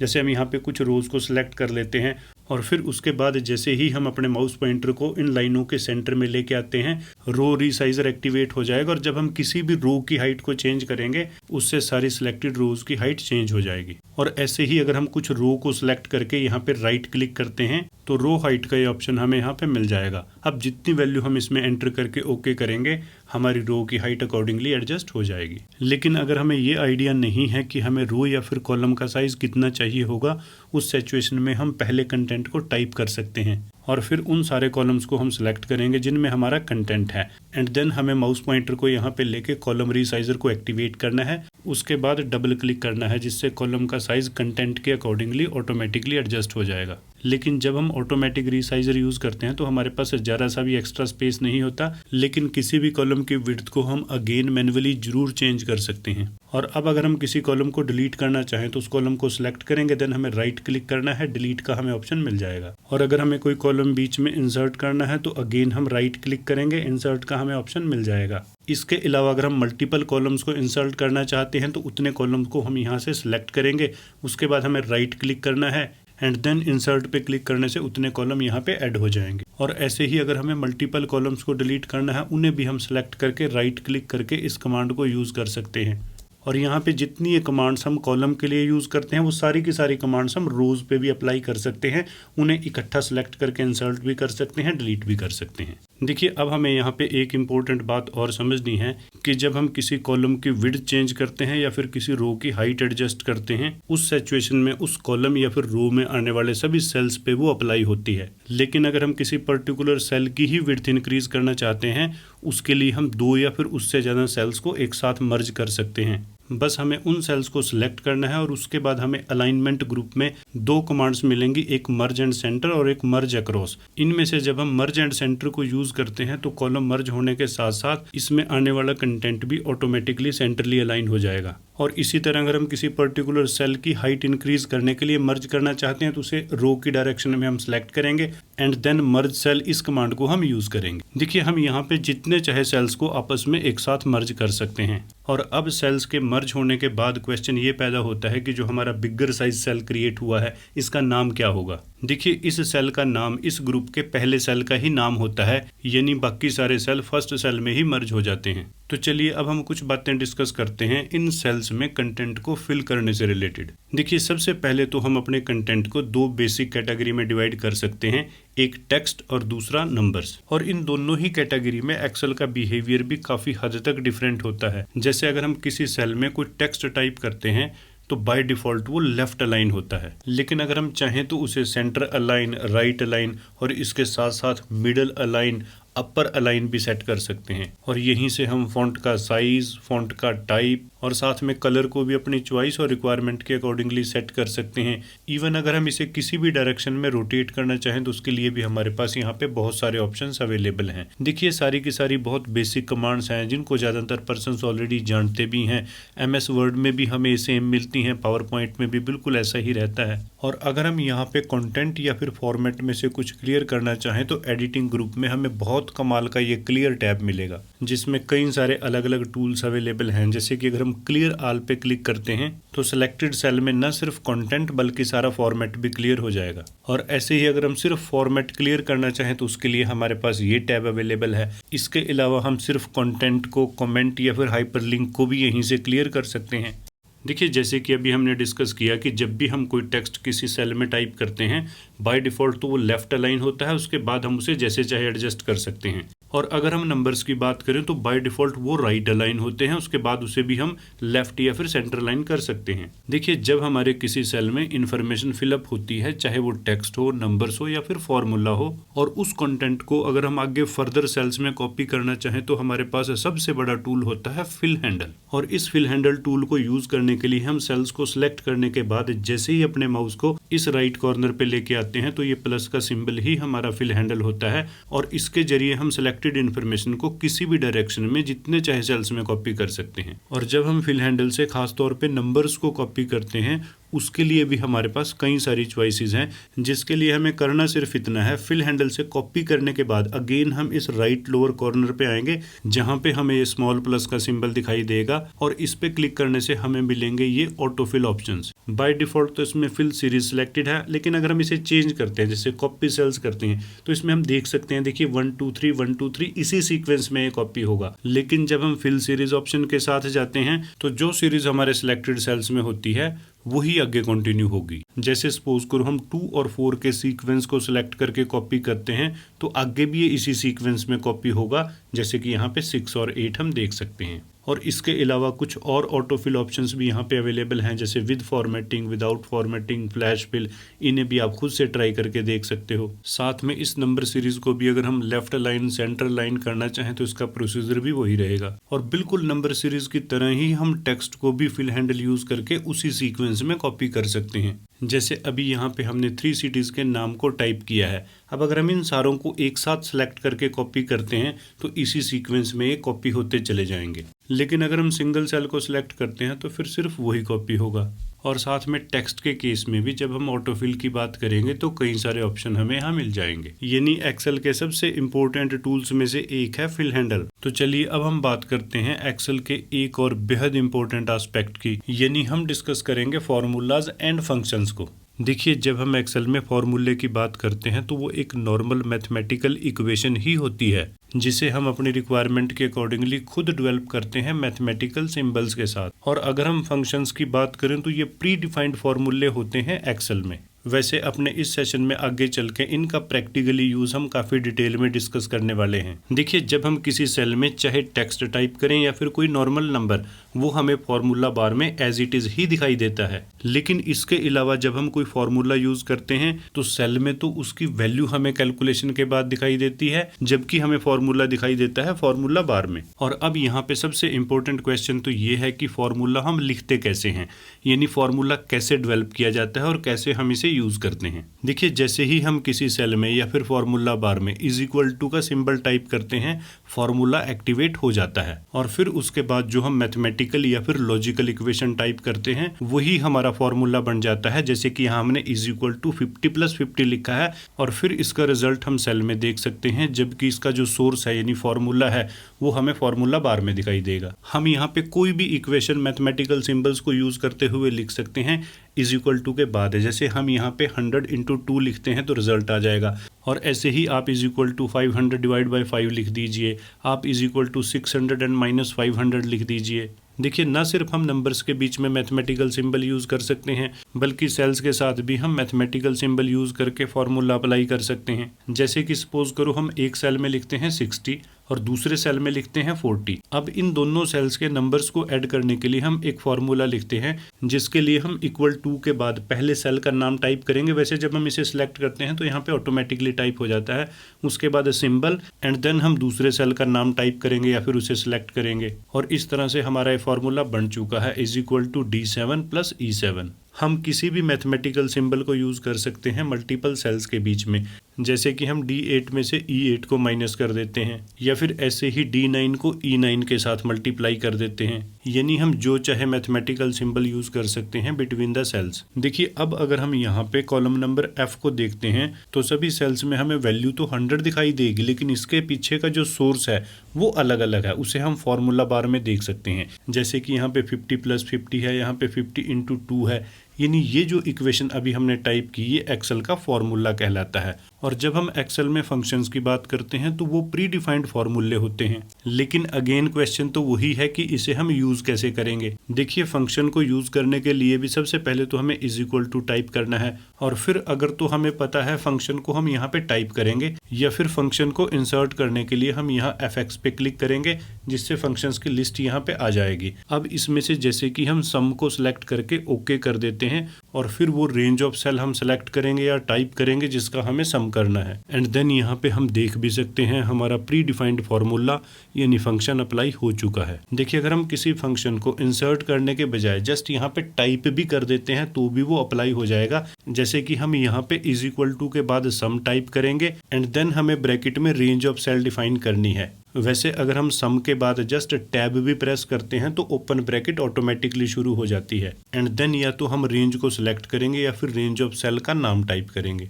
और फिर उसके बाद अगर हम जस्ट एंटर भी प्रेस कर देते हैं तो एक्सेल ऑटोमेटिकली हमारी ब्रैकेट को क्लोज भी कर देगा और यहाँ पे फंक्शन भी अप्लाई हो जाएगा। देखिए, जब हम एक्सेल की बात करते हैं तो इसमें सैकड़ों प्री डिफाइंड फॉर्मूलेज यानी फंक्शंस पहले से ही अवेलेबल होते हैं, जिन सभी को याद रखना भी हमारे लिए डिफ़िकल्ट होता है। लेकिन अगर हम इज इक्वल टू टाइप करने के बाद ए टाइप करेंगे तो ए से शुरू होने वाले सारे के सारे फंक्शंस हमें दिखाई देंगे, और ऐसे ही हम बी टाइप करके बी से शुरू होने वाले फंक्शंस की लिस्ट देख सकते हैं, सी टाइप करके सी से शुरू होने वाले, डी टाइप करके डी से शुरू होने वाले, एंड सो ऑन, यानी किसी भी फंक्शन को हम ऐसे करके ट्रेस कर सकते हैं। और जब हम इनमें से किसी भी फंक्शन को यूज़ करने की बात करते हैं तो उसे अप्लाई करने का जो मेथड है वो ऑलमोस्ट सेम ही रहता है।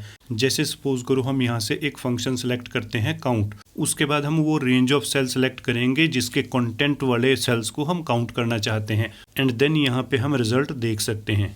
और ऐसे ही अगर हम किसी दूसरे फंक्शन को सिलेक्ट करते हैं, चलिए जैसे कि एवरेज को हम सिलेक्ट कर लेते हैं, और उसके बाद अगेन हम रेंज ऑफ सेल को सिलेक्ट करेंगे जिसकी हमें एवरेज निकालनी है। और अगर हम अपने इस प्रेजेंट रिजल्ट की बात करें तो देखिए यहाँ तो हमने काउंट प्लस एवरेज दोनों को ही ऐड किया है, तो रिजल्ट भी इसके अकॉर्डिंगली ही आया है। देखिए इन सारे ऑप्शंस के साथ साथ किसी भी फंक्शन को सर्च करके अप्लाई करने के लिए यहाँ रिबन में फॉर्मूला के नाम से हमारे पास एक स्पेशल टैब भी होती है। और अब किसी भी फंक्शन को अप्लाई करने के लिए हमें जस्ट इंसर्ट फंक्शन पे क्लिक करके उसके बाद रेंज को सिलेक्ट करना है। अब देखिए इस टैब में हमें फंक्शंस की लिस्ट भी ग्रुप वाइज मिल जाएगी। देखिए जैसे ये ऑटो सम और उससे रिलेटेड कुछ फंक्शन हैं, और यहाँ पे ये सारे के सारे लॉजिकल फंक्शंस की लिस्ट हमें मिल जाएगी।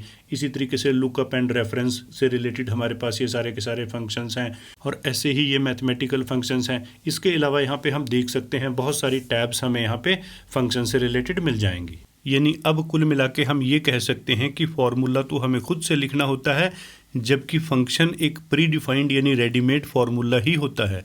चलिए अब आगे बढ़ने से पहले एक इम्पोर्टेंट पॉइंट हम और डिस्कस कर लेते हैं, जो कि है फॉर्मेट ऑफ सेल। देखिए एक्सेल में हमें कई सारे प्री डिफाइंड फॉर्मेट दिए गए हैं, जिनको हम किसी भी इंडिविजुअल सेल पे अप्लाई करके अपने काम को काफ़ी कन्वीनियंटली कर सकते हैं। अगर हम किसी इंडिविजुअल सेल या फिर रेंज ऑफ सेल्स का फॉर्मेट सेट करना चाहते हैं, उसके लिए हमें जस्ट यहाँ पे क्लिक करना है, ये लिस्ट हमारे सामने आ जाएगी। जैसे कि इसमें सबसे पहले है जर्नल, यानी ये एक मल्टीपर्पज़ ऑप्शन है, और जितने सेल्स हमारी वर्कबुक में होते हैं बाय डिफ़ॉल्ट उनका फॉर्मेट जर्नल ही होता है। और इसके अलावा अगर हम दूसरे ऑप्शंस की बात करें तो ये हैं numbers, currency, accounting, short date, long date, time, percentage, या फिर मोर नंबर फॉर्मेट्स के लिए हमें जस्ट यहाँ पे क्लिक करना है। बहुत सारे ऑप्शंस हमें यहाँ पे दिखाई देंगे, और जब हम यहाँ पे किसी पर्टिकुलर हेडिंग को सिलेक्ट करेंगे तो उससे रिलेटेड फॉर्मेट्स हमें यहाँ पे दिखाई देंगे। जैसे कि हम अगर डेट को सिलेक्ट करते हैं तो देखिए यहाँ पे हमारे पास बहुत सारी चॉइसेस अवेलेबल हैं। अब इनमें से जो ऑप्शन सेलेक्ट करके हम ओके पे क्लिक करेंगे वो सिलेक्टेड सेल पे अप्लाई हो जाएगा। चलिए अपने इस कॉलम का हेडिंग भी हम डेट रख लेते हैं, और अब इस सेल में जब भी हम कोई नंबर टाइप करेंगे तो वो ऑटोमेटिकली उस फॉर्मेट में कन्वर्ट हो जाएगा जैसे कि हमने सेटिंग की थी। हम जिस चाहे स्टाइल में यहाँ पे नंबर टाइप कर दें, ये डेट का फॉर्मेट ऑटोमेटिकली वैसे सेट कर देगा जैसे कि हमने ऑप्शन को सिलेक्ट किया था। इवन यहाँ पे हम कोई सिंपल नंबर ही टाइप कर दें, उसे भी ये ऑटोमेटिकली डेट में कन्वर्ट कर देगा। और बिल्कुल ऐसे ही जितने दूसरे फॉर्मेट स्टाइल हैं उनको भी हम अपनी रिक्वायरमेंट के अकॉर्डिंगली यूज़ कर सकते हैं। जैसे सपोज करो हम करेंसी को सिलेक्ट कर लेते हैं, लेकिन करेंसी के साथ हमें उसका सिंबल भी सिलेक्ट करना होता है। जैसे फिलहाल बाय डिफ़ॉल्ट तो इसमें डॉलर सिलेक्टेड है, लेकिन जैसे कि हमारी करेंसी INR है तो हमें इसका सिंबल भी अकॉर्डिंगली सेट करना पड़ेगा। अदरवाइज जब भी हम यहाँ पे कोई अमाउंट एंटर करेंगे वो डॉलर्स में दिखाएगा। अब इसका सिंबल अगर हम इंडियन रुपीज़ यहाँ से सिलेक्ट कर लेते हैं तो इसकी सेटिंग अकॉर्डिंगली हो जाएगी। हम यहाँ पे किसी भी सेल का फॉर्मेट चेंज करके फिल हैंडल के जरिए उसे आगे फर्दर सेल्स में कॉपी कर सकते हैं। अब देखिए यहाँ पे अगर हम कोई भी अमाउंट एंटर करते हैं तो वो करेंसी सिंबल के साथ ही रिफ्लेक्ट होगा, और साथ में अगर हम कोई फॉर्मूला यूज़ करके कैलकुलेशन भी करते हैं तो सिंबल उसे इंटरप्ट नहीं करेगा। देखिए एक्सेल में वैसे तो हमारे पास सेल्स के लिए बहुत सारे फॉर्मेट अवेलेबल हैं, लेकिन इनको यूज़ करने का मेथड बिल्कुल एक जैसा ही है। जैसे सपोज करो हम परसेंटेज को सिलेक्ट करके उसे पूरे कॉलम में कॉपी कर देते हैं। अब उसके बाद जैसे ही हम यहाँ पे कोई नंबर एंटर करेंगे उसे वो ऑटोमेटिकली परसेंटेज में ही शो करेगा। देखिए वैसे तो किसी भी सेल के फॉर्मेट को हम यहीं से चेंज कर सकते हैं, लेकिन मोर नंबर फॉर्मेट्स पे क्लिक करके हमें कई एक्स्ट्रा फीचर्स मिलते हैं।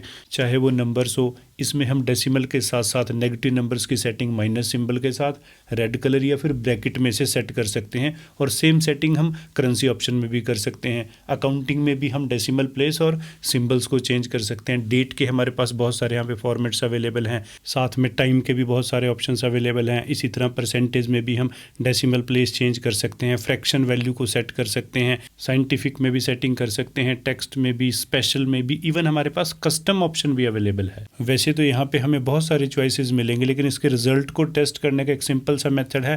आप किसी भी सेल में एक नंबर लिखिएगा, उसके बाद जैसे हम यहाँ पे चेंज करेंगे तो उसका जो रिजल्ट है हमें सैंपल में दिखाई देगा। जैसे जैसे हम ऑप्शन चेंज करते जाएंगे इसका रिजल्ट भी चेंज होता रहेगा, और अपनी रिक्वायरमेंट के अकॉर्डिंगली कस्टम सेटिंग्स हम यहाँ से कर सकते हैं। वैसे अगर हम यहाँ पे सैंपल में वैल्यू की बात करें तो किसी दूसरे ऑप्शन, चाहे वो डेट है, अकाउंटिंग है, उसके लिए भी हम यूज़ कर सकते हैं। यानी कुल मिला के हम यहाँ पे देख सकते हैं किसी भी सेल के फॉर्मेट को सेट करने के हमारे पास ढेरों यहाँ पे ऑप्शन अवेलेबल हैं। वैसे अगर हम ये चेक करना चाहें कि किस सेल के लिए हमने कौन से फॉर्मेट को सिलेक्ट किया है, तो उसका सिंपल सा मेथड है, किसी भी सेल को सिलेक्ट करने के बाद उसके फॉर्मेट को हम यहाँ बॉक्स में चेक कर सकते हैं। और अगर हम किसी सेल का फॉर्मेट चेंज करने के बाद अगेन उसे रिवर्स करना चाहें तो उसका मेथड भी बहुत आसान है, जिसके लिए हम क्लियर टैब को यूज़ कर सकते हैं। अगर इसमें हम क्लियर ऑल पे क्लिक करते हैं तो फॉर्मेट के साथ साथ इसका कंटेंट भी अरेज हो जाएगा, लेकिन अगर हम सिर्फ फॉर्मेट को क्लियर करना चाहते हैं, कंटेंट को नहीं, तो उसके लिए हम क्लियर फॉर्मेट्स इस पे क्लिक करेंगे, जिससे हम कंटेंट को अरेज किए बिना अगेन अपने सेल को जर्नल फॉर्मेट में कन्वर्ट कर सकते हैं। देखिए, वैसे तो ये सारी फॉर्मेट सेटिंग हमें नंबर्स के लिए दी गई है, लेकिन अगर आप नंबर्स को टेक्स्ट फॉर्म में लिखना चाहो तो उसका भी हमारे पास ऑप्शन अवेलेबल है। हमें यहाँ से जस्ट टेक्स्ट को सिलेक्ट करना है, उसके बाद इस सेल में जब भी हम कोई नंबर एंटर करेंगे वो एक टेक्स्ट फॉर्मेट में एंटर होगा, और टेक्स्ट की तरह ही बाय डिफ़ॉल्ट ये लेफ्ट अलाइन भी रहेगा। जैसे अगर इस सेल में हम 0.55 एंटर करते हैं तो ये टेक्स्ट की तरह एंटर होगा और साथ में लेफ्ट अलाइन रहेगा, उसे बाद में हम राइट अलाइन पे सेट कर सकते हैं। लेकिन अगर हम इसी सेम नंबर को जर्नल फॉर्मेट में एंटर करते हैं तो ये 0.55 रिफ्लेक्ट होगा। हालांकि अगर हम टेक्स्ट फॉर्मेट में किसी नंबर को एंटर करते हैं तो उसके ऊपर कैलकुलेशंस, फार्मूले सभी वर्क करते हैं। हमें कई बार ऐसी सिचुएशन फेस करनी पड़ती हैं जब हमें एक नंबर को भी टेक्स्ट फॉर्मेट में एंटर करना पड़ता है। एक बात और हमें यहाँ पे ख़ास तौर पे ध्यान रखनी है, फंक्शन या फार्मूला अप्लाई करने के बाद अगर हम कोई रो या फिर कोई कॉलम इंसर्ट या डिलीट करते हैं तो एक्सेल ऑटोमेटिकली सारी सेटिंग कर लेता है, हमारा कभी भी फार्मूला डिस्टर्ब नहीं होता।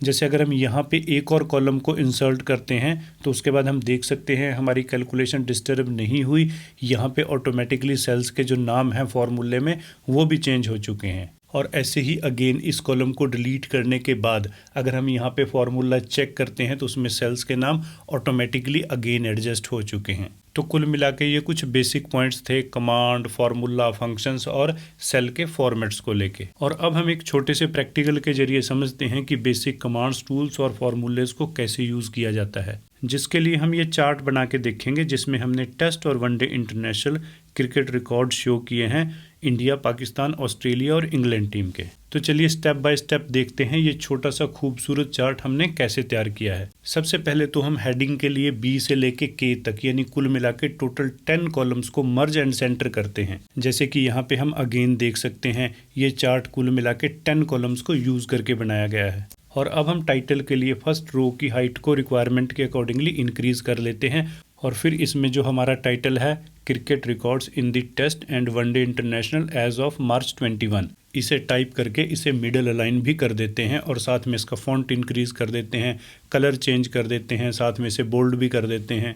और अब हम यहाँ पे देख सकते हैं टाइटल प्रॉपरली रेडी हो चुका है। कॉलम ए को लेफ्ट मार्जिन के लिए थोड़ा छोटा कर लेते हैं, कॉलम बी को टीम्स के नेम के लिए इंक्रीज कर लेते हैं, साथ में सेल नंबर B2 और B3 को मर्ज कर लेते हैं और इसमें हम मेंशन करते हैं टीम। इसका फॉन्ट भी इंक्रीज कर लेते हैं, साथ में इसे सेंटर अलाइन और मिडल अलाइन भी कर देते हैं। इस सेल में हम कलर भी फिल कर देते हैं, साथ में फॉन्ट का कलर उसके अकॉर्डिंगली एडजस्ट कर लेते हैं, इसे बोल्ड भी कर देते हैं। और अब इसके आगे 4 कॉलम्स को हम टेस्ट मैच के लिए मर्ज कर लेते हैं और अगेन नेक्स्ट 4 कॉलम्स को हम वनडे इंटरनेशनल के लिए मर्ज कर लेते हैं। साथ में इन सभी 8 कॉलम्स की विड्थ को हम अपनी रिक्वायरमेंट के अकॉर्डिंगली थोड़ा इंक्रीज कर लेते हैं। और अब इस फर्स्ट 4 सेल के ब्लॉक में हम मेंशन कर देते हैं टेस्ट मैच और नेक्स्ट 4 सेल के ब्लॉक में हम मेंशन कर देते हैं वनडे इंटरनेशनल। और अब टेस्ट मैच की सीरीज में नीचे C3 में हम मेंशन करते हैं मैच यानी टोटल मैच, उसके बाद won, then lost, then tie plus draw.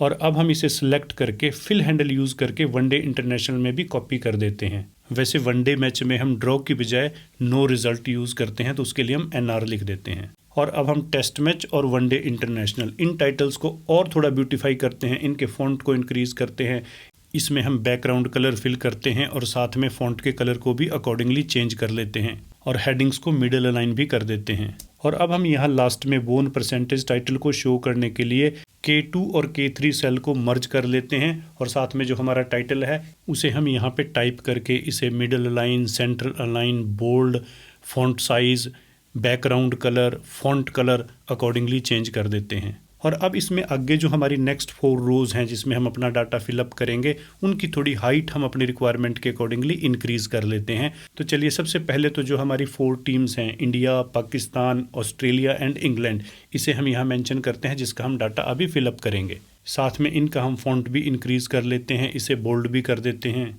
Left forward align भी कर लेते हैं। और अब हम टेस्ट मैच के लिए जो टीम वाइज डाटा है उसे फिलअप करते हैं कि टीम वाइज हर टीम ने कितने कितने मैच प्ले किए हैं, कितने उनमें से वोन किए हैं, टीम वाइज कितने कितने मैच लॉस्ट हुए हैं। और अब हम ये कैलकुलेट करने के लिए कि टीम वाइज कितने मैच टाई प्लस ड्रॉ हुए हैं, एक फॉर्मूला अप्लाई करते हैं जिसके लिए हम सबसे पहले तो इज इक्वल टू लिखेंगे। उसके लिए हमने टोटल मैच में से वोन प्लस लॉस्ट को माइनस करना है। अब टोटल मैच हमारे दिए गए हैं C4, तो C4 हम मेंशन करते हैं, उसमें से हम लेस करते हैं D4 और साथ में E4 को। वैसे हमारा ये जो फार्मूला है C4 minus D4 minus E4, इसे हम डायरेक्टली फार्मूला बार में भी टाइप कर सकते हैं। चलिए अब हमारा फार्मूला अप्लाई हो चुका है और इसे हम फिल हैंडल के जरिए बाकी टीम्स के लिए भी कॉपी कर देते हैं। और अब इसी तरह वनडे इंटरनेशनल के लिए भी हम डाटा फिल करते हैं कि टीम वाइज टोटल कितने कितने मैच प्ले किए गए हैं, उनमें से टीम वाइज कितने कितने मैच वोन हुए हैं, साथ में कितने कितने लॉस्ट हुए हैं।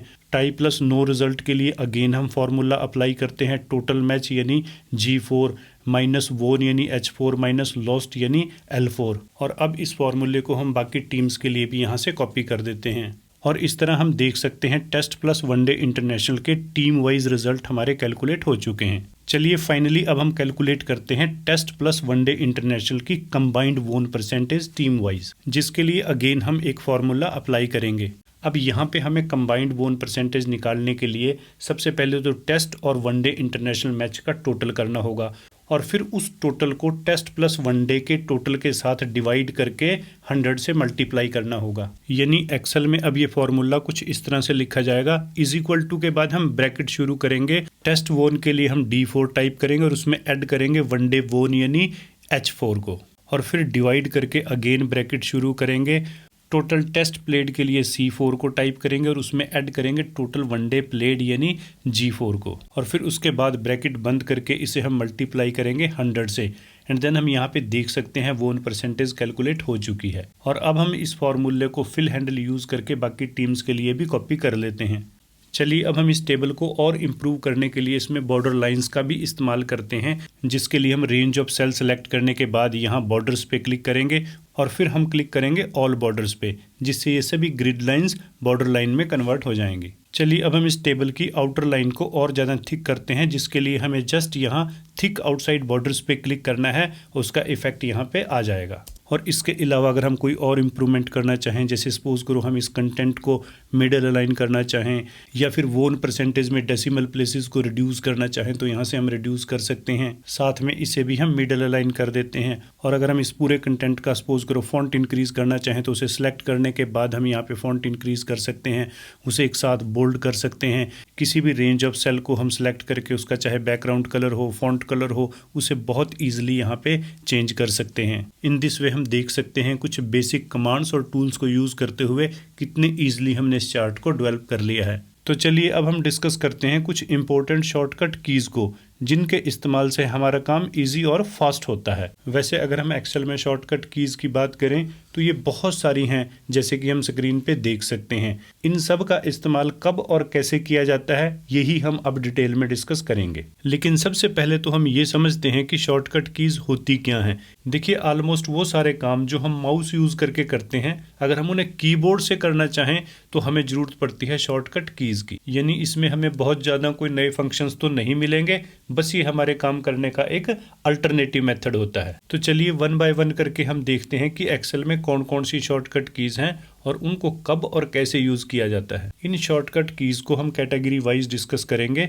शुरुआत करते हैं जर्नल प्रोग्राम शॉर्टकट से, और इसमें सबसे पहले है Ctrl+N, यानी अगर हम कीबोर्ड से कंट्रोल के साथ N प्रेस करते हैं तो हमारी नई वर्कबुक क्रिएट हो जाती है, जैसे कि हम स्क्रीन पे देख सकते हैं। अब इसी काम को अगर हम माउस से करना चाहें, सबसे पहले हम फाइल पे क्लिक करेंगे, उसके बाद हमें न्यू पे क्लिक करना है, देन वर्कबुक पे। यानी जैसा कि अभी हमने डिस्कस किया था कि शॉर्टकट एक अल्टरनेटिव मेथड होता है। और इसी तरह अगर हम कंट्रोल के साथ O प्रेस करते हैं तो एग्जिस्टिंग वर्कबुक को ओपन करने का ये डायलॉग बॉक्स ओपन हो जाता है, और कंट्रोल के साथ S प्रेस करके हम वर्कबुक को सेव कर पाते हैं। अब यही काम अगर हम माउस के जरिए करना चाहें तो जस्ट हमें यहाँ सेव पे क्लिक करना है, और इसमें नेक्स्ट शॉर्टकट की है Ctrl+W, जिसे यूज करके हम वर्कबुक को क्लोज कर सकते हैं। और अगर हम कंट्रोल के साथ F4 प्रेस करें तो हमारा एक्सेल क्लोज हो जाएगा। कंट्रोल के साथ Z प्रेस करने से हमारा लास्ट एक्शन अनडू होता है, और कंट्रोल के साथ Y प्रेस करने से रीडू। जैसे अभी हमारा लास्ट एक्शन हमने फॉन्ट कलर को रेड किया है, अब कंट्रोल Z करने से वापस ब्लैक हो जाएगा, और फिर कंट्रोल Y करने से अगेन रेड हो जाएगा। और यही काम माउस से कुछ ऐसे होता है। हम इन राउंड एरो कीज को यूज कर सकते हैं। और अब इस लिस्ट में नेक्स्ट शॉर्टकट की है Ctrl+F2, जिसके जरिए हम प्रिंट प्रीव्यू के इस डायलॉग बॉक्स को ओपन कर सकते हैं। इसके बाद है Ctrl+F1, जिसे यूज करके हम रिबन को हाइड कर सकते हैं, और साथ में इसी की को यूज करके अगेन शो कर सकते हैं। वैसे अगर इस काम को हम माउस से करना चाहें तो यहाँ से ये सेटिंग हम कर सकते हैं। और अब इसमें नेक्स्ट की है Ctrl+Shift+U, जिसे यूज करके हम फॉर्मूला बार को एक्सपेंड कर सकते हैं, और साथ में इसी को यूज करके कोलैप्स कर सकते हैं। वैसे ये काम हम माउस से भी कर सकते हैं। Ctrl+F9 यूज करके हम वर्कबुक को मिनिमाइज कर सकते हैं, और यही काम माउस को यूज करके हम यहाँ से करते हैं। और अब इसमें नेक्स्ट है एक बेहद इंपॉर्टेंट शॉर्टकट की Ctrl+F, जिसे यूज करके हम पूरी वर्कशीट में से किसी भी वर्ड को फाइंड कर सकते हैं, और अगर हमारी रिक्वायरमेंट है तो उसी किसी दूसरे वर्ड के साथ रिप्लेस भी कर सकते हैं। जब हम कंट्रोल के साथ F प्रेस करते हैं तो ये स्क्रीन आती है। अब हमें जो फाइंड करना है वो वर्ड हम इसमें टाइप करेंगे। जैसे हम सपोज करो इसमें कंट्रोल लिख देते हैं, उसके बाद जैसे ही हम फाइंड ऑल पे क्लिक करते हैं, जितने बार ये वर्ड इस स्प्रेडशीट में यूज हुआ यहाँ पे फाइंड हो जाएगा। अब अगर इस वर्ड को हम किसी दूसरे से रिप्लेस करना चाहें तो हमें जस्ट यहाँ रिप्लेस पे क्लिक करना है। रिप्लेस विद में हम उस वर्ड को टाइप करेंगे, जैसे हम यहाँ पे CCA लिख देते हैं। उसके बाद हम यहाँ पे देख सकते हैं जिस सेल में सबसे पहले कंट्रोल लिखा है वो ऑलरेडी सिलेक्टेड है। अगर हम यहाँ रिप्लेस पे क्लिक करते हैं तो वो रिप्लेस हो जाएगा, और साथ में नेक्स्ट सेल पे मूव भी हो जाएगा। अगेन हम रिप्लेस पे क्लिक करेंगे तो रिप्लेस करके वो नेक्स्ट पे मूव करता रहेगा। अगर हम रिप्लेस ऑल पे क्लिक कर देते हैं तो इस स्प्रेडशीट में जितने बार भी कंट्रोल होगा वो CCA से रिप्लेस हो जाएगा। जैसे हम यहाँ देख सकते हैं टोटल 31 रिप्लेसमेंट्स हो चुकी हैं। यानी Ctrl+F यूज करके हम अपनी वर्कशीट में से किसी भी वर्ड को फाइंड और उसे रिप्लेस कर सकते हैं। नेक्स्ट शॉर्टकट की अगर हम बात करें, Ctrl+Tab यूज करके हमारी जो ओपन वर्कबुक होती हैं उनमें हम स्विच कर सकते हैं, और ऐसे ही F1 हमारी हेल्प स्क्रीन के लिए है। F4 से हम लास्ट कमांड और एक्शन को रिपीट कर सकते हैं। जैसे अभी हमारी लास्ट कमांड है, हमने A को बोल्ड किया है। अब अगर हम C को सिलेक्ट करके F4 प्रेस करते हैं तो हमारी लास्ट कमांड रिपीट हो जाएगी, यानी वो भी बोल्ड हो जाएगा। नेक्स्ट शॉर्टकट की अगर हम बात करें तो वो है F7, जिसे यूज करके हम अपनी वर्कबुक के स्पेलिंग चेक कर सकते हैं। और F9 यूज करके हम कैलकुलेट कर सकते हैं ऑल वर्कशीट्स को। F11 से हम बार चार्ट क्रिएट कर सकते हैं। F12 से हम सेव एज डायलॉग बॉक्स को ओपन कर सकते हैं। Shift+F9 यूज होता है एक्टिव वर्कशीट्स को कैलकुलेट करने के लिए। Shift+F3 से हम किसी भी फंक्शन को इंसर्ट कर सकते हैं, और इसी तरह Shift+F11 यूज करके हम एक नई वर्कबुक को इंसर्ट कर सकते हैं। अगर हम Alt या फिर F10 प्रेस करते हैं तो उससे हमारी की टिप्स ऑन ऑफ होती हैं। देखिए हमारी जो भी शॉर्टकट की Alt के कॉम्बिनेशन में होती है उसे हमारे लिए याद रखना और यूज करना काफी कन्वीनियंट रहता है, क्योंकि जैसे ही हम अपने कीबोर्ड से Alt प्रेस करते हैं वैसे ही की टिप्स ओपन हो जाती है, जैसे कि अभी हम स्क्रीन पे देख सकते हैं। अब जितने यहाँ पे हमारे ब्लैक कलर के साथ हाईलाइटेड वर्ड हैं ये हमारी शॉर्टकट की हैं। इन की टिप्स को ऑन ऑफ करने के लिए हम F10 का इस्तेमाल भी कर सकते हैं। अब इसे यूज करने के लिए जैसे हमें फाइल से रिलेटेड ऑप्शन चाहिए तो हम F प्रेस करेंगे, एंड इसी तरह होम के लिए H, इंसर्ट के लिए N, और बाकी भी हम यहाँ पे देख सकते हैं। अब जैसे मैं H प्रेस करता हूँ तो होम से रिलेटेड ये सारी शॉर्टकट की हाईलाइट हो चुकी हैं। अब यहाँ से इन्हें देख के हम कीबोर्ड से जो भी कैरेक्टर प्रेस करेंगे उससे रिलेटेड कमांड ऑटोमेटिकली अप्लाई हो जाएगी। जैसे सपोज करो हम किसी कैरेक्टर को बोल्ड करना चाहते हैं तो की टिप्स को ऑन करने के लिए हम Alt प्रेस करेंगे, उसके बाद होम में जाने के लिए हम H प्रेस करेंगे, और बोल्ड करने के लिए 1 प्रेस करेंगे। इस तरह से हमारी शॉर्टकट की बनेगी। Alt के बाद हम H प्रेस करेंगे और उसके बाद 1। यानी ऐसे करके हम बहुत सारी शॉर्टकट कीज डेवलप करके यूज कर सकते हैं। अब इनके अलावा अल्ट के कॉम्बिनेशन में कुछ दूसरी शॉर्टकट कीज़ भी हैं, जैसे कि अल्ट के ऊपर प्रेस करने से टेल मी मोर का डायलॉग बॉक्स ओपन होता है, अल्ट के साथ F प्रेस करने से फाइल टैब मेन्यू ओपन होता है, और जैसे कि अभी हमने डिस्कस किया अल्ट के साथ ये करेक्टर हम प्रेस करके जितने हमारे रिबन में अलग अलग टैब्स हैं उनको हम यूज़ कर सकते हैं। ये सारी लिस्ट हमने यहाँ पे मेंशन की है, इन्हें आप खुद भी बहुत ईजिली यूज़ करके देख सकते हो, इन्हें ट्राई कर सकते हो। चलिए अब हम डिस्कस करते हैं अपनी next category moving around in A worksheet से रिलेटेड कुछ शॉर्टकट कीज़। इनमें सबसे पहले है लेफ्ट एंड राइट एरो, जिन्हें हम यूज़ करके बिटवीन द सेल मूव कर सकते हैं, लेफ्ट के साथ लेफ्ट और राइट एरो के साथ राइट। और अगर हम कंट्रोल के साथ लेफ्ट एरो यूज़ करते हैं तो लेफ्ट साइड में हम लास्ट सेल में मूव कर जाएंगे, और इसी तरह कंट्रोल के साथ राइट एरो यूज़ करके हम फर्दरेस्ट राइट सेल में मूव कर सकते हैं। और बिल्कुल इसी तरह हम अप डाउन एरो का यूज़ कर सकते हैं, और साथ में कंट्रोल के साथ अप और कंट्रोल के साथ डाउन एरो का भी हम यूज़ कर सकते हैं। और टैब का यूज़ करके तो हम जस्ट नेक्स्ट सेल में मूव करते हैं, और शिफ्ट के साथ टैब प्रेस किया जाए तो हम प्रीवियस सेल में मूव करते हैं, और F5 का इस्तेमाल हम अपनी वर्कशीट में किसी भी सेल पे मूव करने के लिए यूज़ करते हैं। हमें जस्ट F5 प्रेस करना है, उसके बाद हम उस सेल के नाम को टाइप करके जस्ट ओके पे क्लिक करेंगे तो हम डायरेक्टली वहाँ पे मूव कर जाएंगे। और होम बटन का इस्तेमाल हम अपनी करंट रो के लेफ्ट मोस्ट सेल में मूव करने के लिए करते हैं, और कंट्रोल के साथ होम प्रेस करके हम अपनी वर्कशीट के बिल्कुल बिगिनिंग में मूव कर सकते हैं। पेज अप और डाउन का इस्तेमाल हम वन स्क्रीन अप और वन स्क्रीन डाउन के लिए यूज़ करते हैं, और अल्ट के साथ पेज अप और डाउन यूज़ करके हम लेफ्ट और राइट में वन स्क्रीन मूव कर सकते हैं। कंट्रोल के साथ पेज अप और डाउन यूज़ करके हम प्रीवियस और नेक्स्ट वर्कशीट में मूव कर सकते हैं, और ऐसे ही शिफ्ट के साथ लेफ्ट एरो यूज़ करके हम अपने सिलेक्शन लिस्ट को लेफ्ट साइड इंक्रीज कर सकते हैं। शिफ्ट के साथ राइट एरो यूज़ करके हम अपनी सिलेक्शन लिस्ट को राइट साइड मूव कर सकते हैं। शिफ्ट के साथ स्पेस प्रेस करके हम अपनी एंटायर रो को सिलेक्ट कर सकते हैं। कंट्रोल के साथ स्पेस प्रेस करके हम एंटायर कॉलम को सिलेक्ट कर सकते हैं। कंट्रोल शिफ्ट और स्पेस को प्रेस करके हम एंटायर वर्कशीट को सिलेक्ट कर सकते हैं। तो चलिए ये तो थे कुछ बेसिक पॉइंट मूविंग अराउंड से रिलेटेड, और अब हम शॉर्टकट कीज डिस्कस करेंगे एडिटिंग सेल से रिलेटेड। हमारी इस लिस्ट में सबसे पहले है F2, जो कि एक काफ़ी यूज़फुल शॉर्टकट की है, जिसका यूज़ हम किसी भी सेल का जो कंटेंट है उसे एडिट करने के लिए करते हैं। देखिए, जब हम किसी ऐसे सेल में कंटेंट एंटर करते हैं जिसमें पहले से भी एग्जिस्ट करता हो तो वो नॉर्मली ओवरराइड हो जाता है, लेकिन जब हम किसी सेल को सिलेक्ट करके F2 प्रेस करते हैं तो उसका एग्जिस्टिंग कंटेंट या फॉर्मूला डिस्टर्ब नहीं होता, बल्कि उसमें हम फर्दर ऐड या एडिट कर सकते हैं।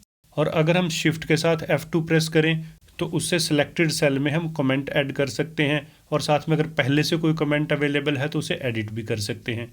और अगर हम कंट्रोल के साथ X को यूज़ करें तो उससे हम सिलेक्टेड डाटा या सिलेक्टेड रेंज को कट कर सकते हैं।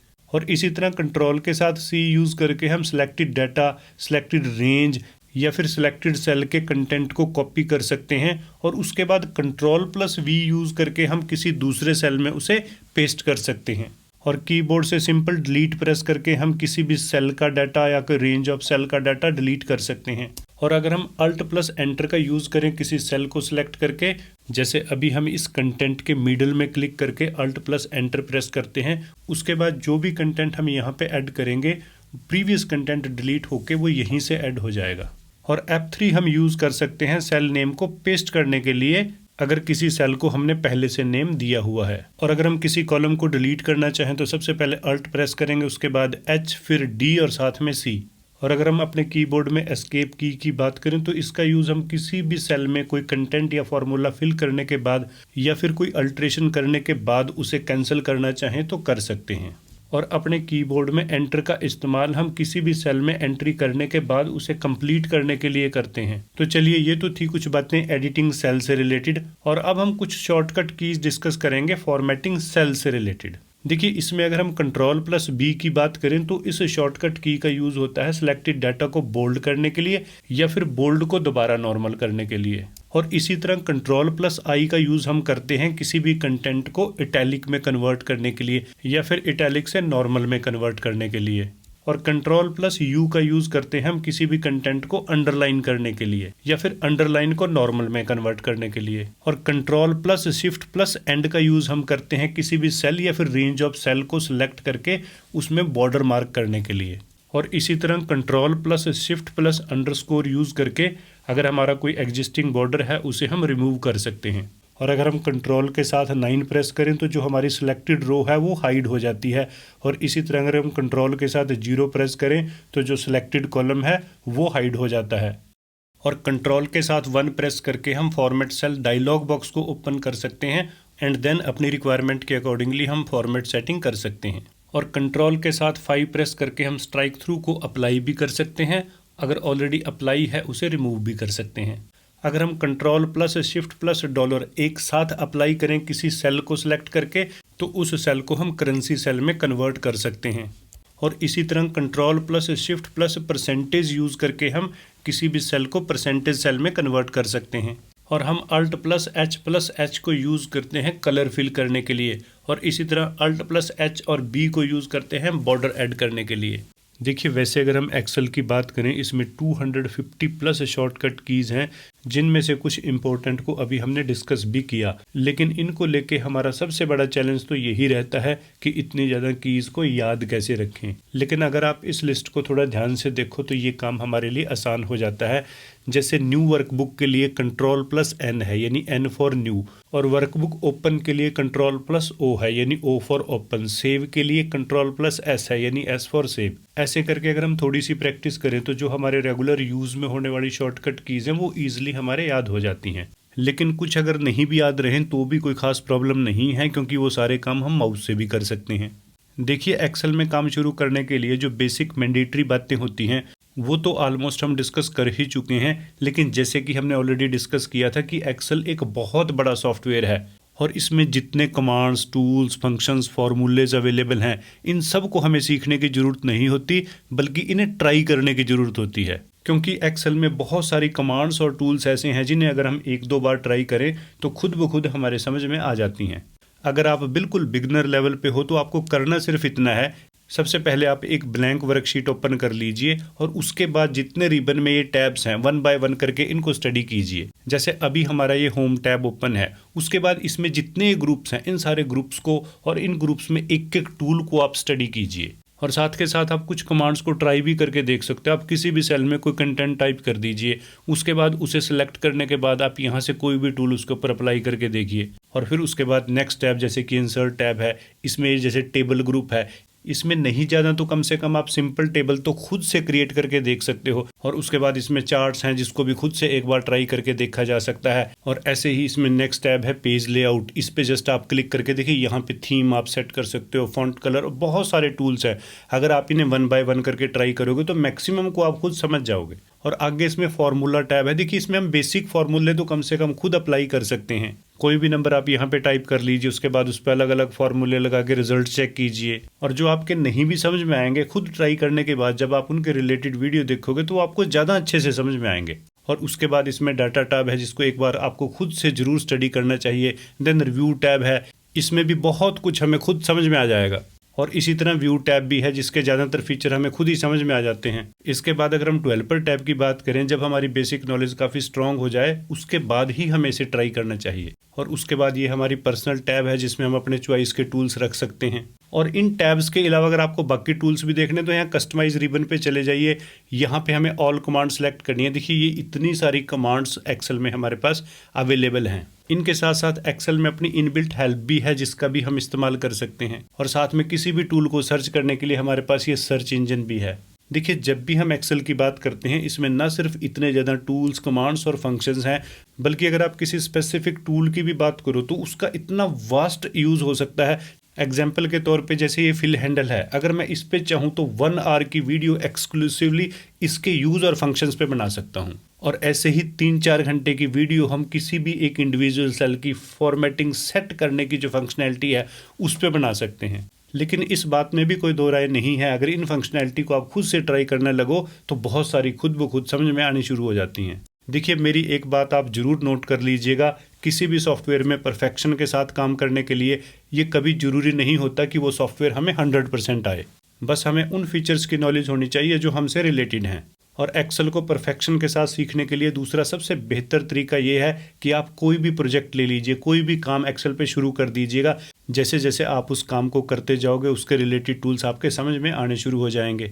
चलिए एक्सेल के बेसिक्स को और बेहतर ढंग से समझने के लिए हम भी एक प्रोजेक्ट पे काम करते हैं और प्रोजेक्ट हम ले लेते हैं डाटा एंट्री से रिलेटेड, क्योंकि ज़्यादातर डाटा एंट्री की जॉब में एक्सेल का इस्तेमाल होता ही होता है। सबसे पहले तो एक नई वर्कशीट और हम यहाँ पे ऐड कर लेते हैं और उसका नाम भी हम डाटा एंट्री ही रख देते हैं। अब देखिए, सपोज करो हम अपनी कंपनी के एम्प्लॉयज़ का डाटा मेंटेन करना चाहते हैं, जिसके लिए हमें ये शीट तैयार करनी है। और अब ये काम करने के लिए सबसे पहले तो हम अपने प्रोजेक्ट के अकॉर्डिंगली बेसिक सेटिंग्स करेंगे। तो चलिए, सबसे पहले तो इस शीट की फर्स्ट रो में हम वो कॉलम ऐड कर देते हैं जिनकी हमें जरूरत पड़ेगी अपनी डाटा शीट प्रिपेयर करने के लिए। जैसे कि अभी हमने डिस्कस किया था कि हम अपनी कंपनीज के एम्प्लॉय का डाटा मेंटेन करना चाहते हैं, तो ये कॉलम हम अपनी रिक्वायरमेंट के अकॉर्डिंगली ड्राफ्ट कर लेते हैं, जिसमें नेम है, फादर्स नेम है, mobile number, email ID, date of birth, qualification, experience, monthly income और रिमार्क्स का कॉलम भी हम ऐड कर देते हैं। साथ में अपनी रिक्वायरमेंट के अकॉर्डिंगली कॉलम विड्थ भी सेट कर लेते हैं। देखिए, आप डाटा एंट्री का किसी भी टाइप का काम कर लीजिएगा, यहाँ पे कॉलम अलग अलग हो सकते हैं, लेकिन जो हमारे काम करने का प्रोसीजर है वो तो ऑलमोस्ट मिलता जुलता ही होता है। चलिए, अपनी इस टाइटल लाइन को थोड़ा और इम्प्रूव कर लेते हैं। इसमें बैकग्राउंड कलर हम दे देते हैं, फॉन्ट कलर थोड़ा चेंज कर देते हैं, बोल्ड भी कर देते हैं। साथ में अलाइनमेंट को भी हम सेट कर लेते हैं, जैसे मोबाइल को मिडल अलाइन कर देते हैं, डेट ऑफ बर्थ को भी हम मिडल अलाइन कर देते हैं। यानी ऐसे करके आप अपनी रिक्वायरमेंट के अकॉर्डिंगली कोई भी सेटिंग कर सकते हो। देखिए, अब हमारी टाइटल लाइन तो प्रॉपरली रेडी हो चुकी है और अब हमारा दूसरा इंपॉर्टेंट काम रहेगा, जहां से हम अपने डाटा को फिलअप करना शुरू करेंगे। उसकी पहली रो में हम अपनी डाटा शीट के अकॉर्डिंगली फॉर्मेट सेटिंग करेंगे। जैसे सपोज करो हम ये चाहते हैं कि हमारा सीरियल नंबर सेंट्रली अलाइन हो, तो इसके रेलिवेंट सेल को सिलेक्ट करके हम यहाँ पे सेंटर अलाइन प्रेस कर देंगे। उसके बाद नेम और फादर्स नेम में हमारी सपोज करो कोई स्पेसिफिक रिक्वायरमेंट नहीं है, तो हम जर्नल फॉर्मेट सेटिंग ही रहने देते हैं। और मोबाइल नंबर के केस में हम चाहते हैं कि एक तो वो सेंट्रली अलाइन हो और दूसरा उसमें हम वैलिडेशन टूल यूज़ करना चाहते हैं, सो दैट हम मोबाइल नंबर के डिजिट कम या फिर ज़्यादा होने से रोक सकें। जिसके लिए सबसे पहले तो हमें डाटा टैब में जाना है, उसके बाद डाटा टूल ग्रुप में यहाँ डाटा वैलिडेशन पे हमें क्लिक करना है और उसके बाद हमें सेटिंग्स में जाके अलाउ के नीचे इस ड्रॉप डाउन को ओपन करना है। वैसे यहाँ बहुत सारे हमें ऑप्शन दिखाई देंगे, लेकिन हम यूज़ करेंगे टेक्स्ट लेंथ। और फिर हम अपना वैलिडेशन क्राइटेरिया सेट करने के लिए इक्वल टू को सिलेक्ट करेंगे और कैरेक्टर लेंथ फिक्स करेंगे 10, क्योंकि हमारे मोबाइल में टोटल 10 डिजिट होते हैं। और इसके बाद सपोज करो ईमेल आईडी में भी हमें कोई स्पेसिफिक सेटिंग करने की जरूरत नहीं है, लेकिन डेट ऑफ बर्थ में हम डेट फॉर्मेट को सेट करना चाहेंगे, जिसके लिए हम होम पे जाएंगे। उसके बाद यहाँ हम मोर नंबर फॉर्मेट्स में चलते हैं और डेट को सिलेक्ट करते हैं। अब डेट में भी हमारे पास यहाँ कई स्टाइल अवेलेबल हैं, तो चलिए यहाँ पे जो सबसे ऊपर वाला है इसे हम सिलेक्ट करके ओके कर देते हैं। उसके बाद क्वालिफिकेशन कॉलम में हम चाहते हैं क्वालिफिकेशन सिलेक्ट करने के लिए ड्रॉप डाउन का यूज़ किया जाए। देखिए, किसी भी सेल में ड्रॉप डाउन ऐड करने का प्रोसीजर कुछ इस तरह से रहता है। सबसे पहले तो हम ओपन करेंगे डाटा टैब, उसमें हम डाटा टूल्स में डाटा वैलिडेशन पे क्लिक करेंगे और फिर हमें वैलिडेशन क्राइटेरिया के इस अलाउ ड्रॉप डाउन में मिलेगा ऑप्शन लिस्ट का, जिसे यूज़ करके हम ड्रॉप डाउन ऐड कर सकते हैं। लेकिन इसे यूज़ करने का सबसे आसान मेथड होता है कि हम एक सेपरेट शीट क्रिएट करके उस पर उन कंटेंट की लिस्ट तैयार करें जो हमने ड्रॉप डाउन में ऐड करने हैं। जैसे कि क्वालिफिकेशन से रिलेटेड इस ड्रॉप डाउन में हम matric, 10+2, graduate, post graduate, MBA, CA और साथ में अदर्स को भी रख लेते हैं। इस लिस्ट को प्रिपेयर करने के बाद अगेन हम डाटा वैलिडेशन में जाएंगे एंड देन अलाउ के इस ड्रॉप डाउन में हमें सेलेक्ट करना है लिस्ट को। उसके बाद हमें क्लिक करना है सोर्स पे और फिर हम अपनी उसी शीट को ओपन करके उस रेंज को सिलेक्ट करेंगे, जिसके बाद डाटा वैलिडेशन के इस डायलॉग बॉक्स में वो रेफरेंस मेंशन हो जाएगा और साथ में सोर्स में ये रेफरेंस कॉपी हो जाएगा। उसके बाद हमें जस्ट ओके पे क्लिक करना है और अब हम यहाँ पे देख सकते हैं ड्रॉप डाउन ऐड हो चुका है। और अब आगे अगर हम एक्सपीरियंस के कॉलम की बात करें तो इसमें हम चाहते हैं कि हम नंबर्स तो लिखें, लेकिन उसके पीछे ईयर्स ऑटोमेटिकली लग जाए। एग्जाम्पल के तौर पे जैसे हम इसमें 5 एंटर करते हैं लेकिन दिखाई दे 5 ईयर्स। अब ऐसा करने के लिए हमें कस्टम फॉर्मेट सेटिंग करनी पड़ेगी, जिसके लिए हम सबसे पहले होम टैब में जाएंगे और फिर हमें इस जर्नल फॉर्मेट को चेंज करने के लिए मोर नंबर फॉर्मेट्स पे क्लिक करना है और यहाँ से हम सिलेक्ट करेंगे कस्टम। और अब यहाँ हमें जर्नल के प्लेस पे सबसे पहले टाइप करना है हैश और फिर एक स्पेस देके इन्वर्टेड कॉमा में लिखना है ईयर्स। अब देखिए, हैश के बाद जो हमने इन्वर्टेड कॉमा में लिखा वो ऑटोमेटिकली ही ऐड होता रहेगा जैसे ही हम कोई नंबर एंटर करेंगे और साथ में इसे हम सेंट्रली अलाइन भी कर देते हैं। और इसके बाद मंथली इनकम का जो कॉलम है इसका फॉर्मेट हम करेंसी में कन्वर्ट कर देते हैं और साथ में करेंसी सिंबल भी इंडियन रुपीस सेलेक्ट कर लेते हैं। और जो हमारा इसमें लास्ट यानी रिमार्क्स का कॉलम है इसे हम सेंट्रली अलाइन कर देते हैं। देखिए अब इस सेकंड रो में सभी कॉलम की जो फॉर्मेटिंग है हम अपनी रिक्वायरमेंट के अकॉर्डिंगली सेट कर चुके हैं। अब इस रो के सभी सेल्स को हम सिलेक्ट करेंगे और उसके बाद फिल हैंडल यूज करके इसे नीचे हम फर्दर रोज में अपनी रिक्वायरमेंट के अकॉर्डिंगली कॉपी कर देंगे।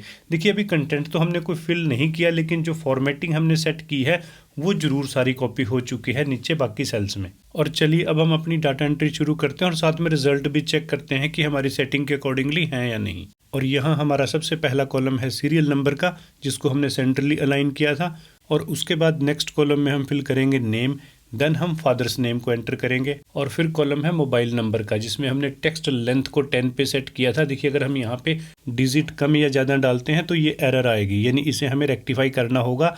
और जब डिजिट प्रॉपर 10 होंगे तो ये इसे एक्सेप्ट करेगा, यानी जो डाटा वैलिडेशन हमने सेट की थी वो प्रॉपर वर्किंग में है। और साथ में इसको हमने सेंट्रली अलाइन भी किया था। और इस नेक्स्ट कॉलम में हमें ईमेल आईडी टाइप करना है। वैसे इसके लिए हमने कोई अलग से फॉर्मेट सेटिंग नहीं की थी। और अब इस कॉलम में आएगी डेट ऑफ बर्थ, जिसकी हमने date setting DD MM YY की सेंस में की थी। हम इसे जैसे चाहे टाइप करें, ये ऑटोमेटिकली उसी फॉर्मेट में कन्वर्ट हो जाएगी। और अब इसमें नेक्स्ट कॉलम है क्वालिफिकेशन का, जिसके लिए हमने ड्रॉप डाउन सेट किया था। और अब इसमें से जो भी रेलिवेंट होगी उसे हम सेलेक्ट करेंगे तो ऑटोमेटिकली फिलअप हो जाएगी। और अगर हम एक्सपीरियंस के फॉर्मेट की बात करें, इसमें हमें जस्ट नंबर डालना है, उसके साथ ईयर्स ऑटोमेटिकली लग जाएगा। और अब इस नेक्स्ट कॉलम में हमें मंथली इनकम INR में डालनी है, इसके आगे सिंबल ऑटोमेटिकली लग जाएगा। और फिर इसमें हम रिमार्क्स लिखेंगे, जिसके साथ हमारी एक एंट्री कंप्लीट हो जाएगी। और अब बिल्कुल ऐसे ही इसमें हम सेकंड एंट्री भी ऐड करेंगे, क्योंकि जो फॉर्मेट सेटिंग है उसे हम कॉपी कर चुके हैं नीचे सभी लाइंस में, इसलिए अब हमें अलग से और कुछ करने की जरूरत नहीं पड़ेगी। बस हम 1 बाय 1 करके एंट्रीज को ऐड करते चले जाएंगे। चलिए अपनी कन्वीनियंस के लिए हम एक काम और करते हैं। देखिए जैसे जैसे हम एंट्री ऐड करते जाएंगे तो हमें स्क्रॉल डाउन करने की जरूरत पड़ेगी, और उससे जो हमारी टाइटल लाइन है वो हाइड हो जाती है, जिसकी वजह से कई केसेस में हमें बहुत दिक्कत आती है। अब इसका सोल्यूशन है कि हम अपनी फर्स्ट रो को फ्रीज कर दें। और ऐसा करने के लिए सबसे पहले तो हम ओपन करेंगे व्यू टैब, और फिर उसके बाद हम जाएंगे विंडो ग्रुप में, जिसमें हमें एक टूल मिलेगा फ्रीज पैन्स। और जैसे ही हम इस पे क्लिक करते हैं, इसमें हमें फर्दर कुछ ऑप्शन मिलेंगे। इनमें से अगर हम मिडल ऑप्शन की बात करें, देखिए यहाँ पे मेंशन है फ्रीज टॉप रो, हम इसे यूज करेंगे। और अब अगर हम यहाँ पे इसे स्क्रॉल डाउन करते हैं तो हमारी फर्स्ट रो जो है वो फ्रीज हो जाएगी। और जैसे जैसे हम इसमें एंट्रीज ऐड करते जाएंगे तो ये सेकंड रो से ही स्क्रॉल होगा, यानी टाइटल लाइन हमारे लिए ऑलवेज विजिबल रहेगी। देखिए वैसे तो हमारी प्रेजेंट रिक्वायरमेंट के लिए ये सेटिंग बिल्कुल सफिशिएंट है, लेकिन अगर हम चाहें तो अपनी डाटा एंट्री को और फास्ट करने के लिए यहाँ पे एंट्री फिलअप फॉर्म को भी ऐड कर सकते हैं। अब इसका प्रोसीजर क्या रहेगा, चलिए देखते हैं। देखिए सबसे पहले तो हमें अपने फॉर्म टूल को रिबन के किसी टैब में ऐड करना है, जिसके लिए माउस को हम यहाँ रिबन एरिया में लेके आएंगे और राइट क्लिक करेंगे, और फिर कस्टमाइज द रिबन ऑप्शन पे क्लिक करके ये डायलॉग बॉक्स ओपन करेंगे। और फिर यहाँ हमें पॉपुलर कमांड्स को चेंज करके ऑल कमांड्स पे सेट करना है। और फिर यहाँ इस लिस्ट में हमें एक टूल सर्च करना है जिसका नाम है फॉर्म। अब इस टूल को अपने रिबन की हम किसी भी टैब में यहाँ पे ऐड कर सकते हैं। चलिए हम इसे ऐड करते हैं अपने नाम की इस पर्सनल टैब में। सबसे पहले इसमें हम एक नया ग्रुप क्रिएट कर लेते हैं और इस नए ग्रुप में इस फॉर्म को हम ऐड कर देते हैं। और अब जैसे ही हम ओके पे क्लिक करके इस प्रोसीजर को कंप्लीट करते हैं, हमारी इस टैब के न्यू ग्रुप में ये टूल ऐड हो चुका है। और अब जैसे ही हम इस पे क्लिक करेंगे, हमारा ये फॉर्म ओपन हो जाएगा। देखिए यहाँ पे जो हमारी वर्कशीट का नेम है वही नेम इस फॉर्म का भी रहेगा। और जिस तरह से यहाँ फर्स्ट रो में हमने टाइटल मेंशन किए हैं, वैसे ही टाइटल हमें इस फॉर्म में भी ऑटोमेटिकली देखने को मिलेंगे। अब देखिए इस फॉर्म में जो हमारी फर्स्ट एंट्री है वो ऑलरेडी फिलअप है। अब यहाँ पे नई एंट्री ऐड करने के लिए हमें जस्ट न्यू पे क्लिक करना है, और फिर हमें अपनी नेक्स्ट एंट्री की डिटेल फिलअप करनी है, जिसका सीरियल नंबर 3 है। और बाकी की इन्फॉर्मेशन जैसे name, father's name, mobile number, email, date of birth, qualification, experience, monthly income और साथ में रिमार्क्स। अब देखिए जैसे ही ये सारी इन्फॉर्मेशन फिलअप करने के बाद हम न्यू पे क्लिक करते हैं तो ये एंट्री यहाँ पे पोस्ट हो जाएगी। एंड देन यहीं से हम अपनी नेक्स्ट एंट्री शुरू कर लेंगे, जिसका सीरियल नंबर 4 है। अब देखिए इस फॉर्म के जरिए भी जब हम किसी एंट्री को सेंड करेंगे और हमसे किसी ऐसी फील्ड में गलती हो जाए जिसमें वैलिडेशन लगी है, जैसे कि यहाँ पे मोबाइल नंबर प्रॉपर नहीं है, और अब इस एंट्री को कंप्लीट करने के बाद जैसे ही हम न्यू पे क्लिक करते हैं तो यहाँ पे भी हमें एरर मिलेगी और अकॉर्डिंगली उसे हमें रेक्टिफाई करना होगा। क्योंकि एंट्री तो चाहे हम इस फॉर्म के जरिए क्यों ना करें, लेकिन स्टोर तो वो वर्कशीट में ही होगी जहाँ पे वैलिडेशन के रूल पहले से ही अप्लाइड हैं। तो ये तो था एक छोटा सा प्रैक्टिकल जिसके जरिए हमने एक्सेल की उन सेटिंग्स को समझा जो खास तौर पे डाटा एंट्री करते टाइम यूज़ होती हैं। देखिए, जैसे कि ये बात हम कई बार डिस्कस कर चुके हैं कि एक्सेल एक बहुत बड़ा सॉफ्टवेयर है जिसे सीखने के लिए सबको बहुत टाइम लग जाता है, यानी इसके लिए 1-2 वीडियो नहीं बल्कि सीरीज ऑफ वीडियोस की ज़रूरत पड़ेगी, जो कि हम आपके लिए टाइम टू टाइम लेके आते रहेंगे। लेकिन इस वीडियो से आपकी शुरुआत हो जाएगी। एक बार ये सारे टूल्स आप ट्राई कीजिएगा और जिन जिन टॉपिक पे आपकी रिक्वायरमेंट रहेगी उन्हें हमें कमेंट बॉक्स में जरूर लिखिएगा, सो दैट अपने अपकमिंग वीडियोस में हम उन्हें भी इंक्लूड कर सकें। देखिए, ये सेशन तो हमारा बिगनर्स के लिए था, लेकिन इस सीरीज की नेक्स्ट क्लासेस में हम और एडवांस लेवल के फीचर सीखेंगे, जैसे conditional formatting, V lookups, use of macros. इसके अलावा और एडवांस लेवल के commands, tools, formula and functions, साथ में एक्सेल के अलग अलग वर्जन्स, विंडो बेस्ड भी, मैक बेस्ड भी। न सिर्फ इतना, हम डिफरेंट टाइप के प्रोजेक्ट्स पे भी काम करेंगे, जैसे कि एक्सेल में हम बैलेंस शीट कैसे बनाते हैं, पेरोल्स कैसे बनते हैं। इसके अलावा और भी बहुत सारे काम हैं एडवांस लेवल के जिनको हम लर्न करेंगे स्टेप बाय स्टेप। हमारी इन क्लासेस की डिटेल के लिए आप एक बार इस वीडियो की डिस्क्रिप्शन जरूर चेक कीजिएगा। साथ में हमसे जुड़े रहने के लिए चैनल को सब्सक्राइब करना मत भूलिएगा। और एक्सेल के साथ साथ अगर आप accounting, taxation, tally, GST, income tax, PF, ESI ये सारा काम सीखना चाहते हो तो ज़रूर विजिट कीजिएगा हमारे ऑनलाइन पोर्टल onlinecca.com को। इस सेशन में इतना ही। Thank you very much.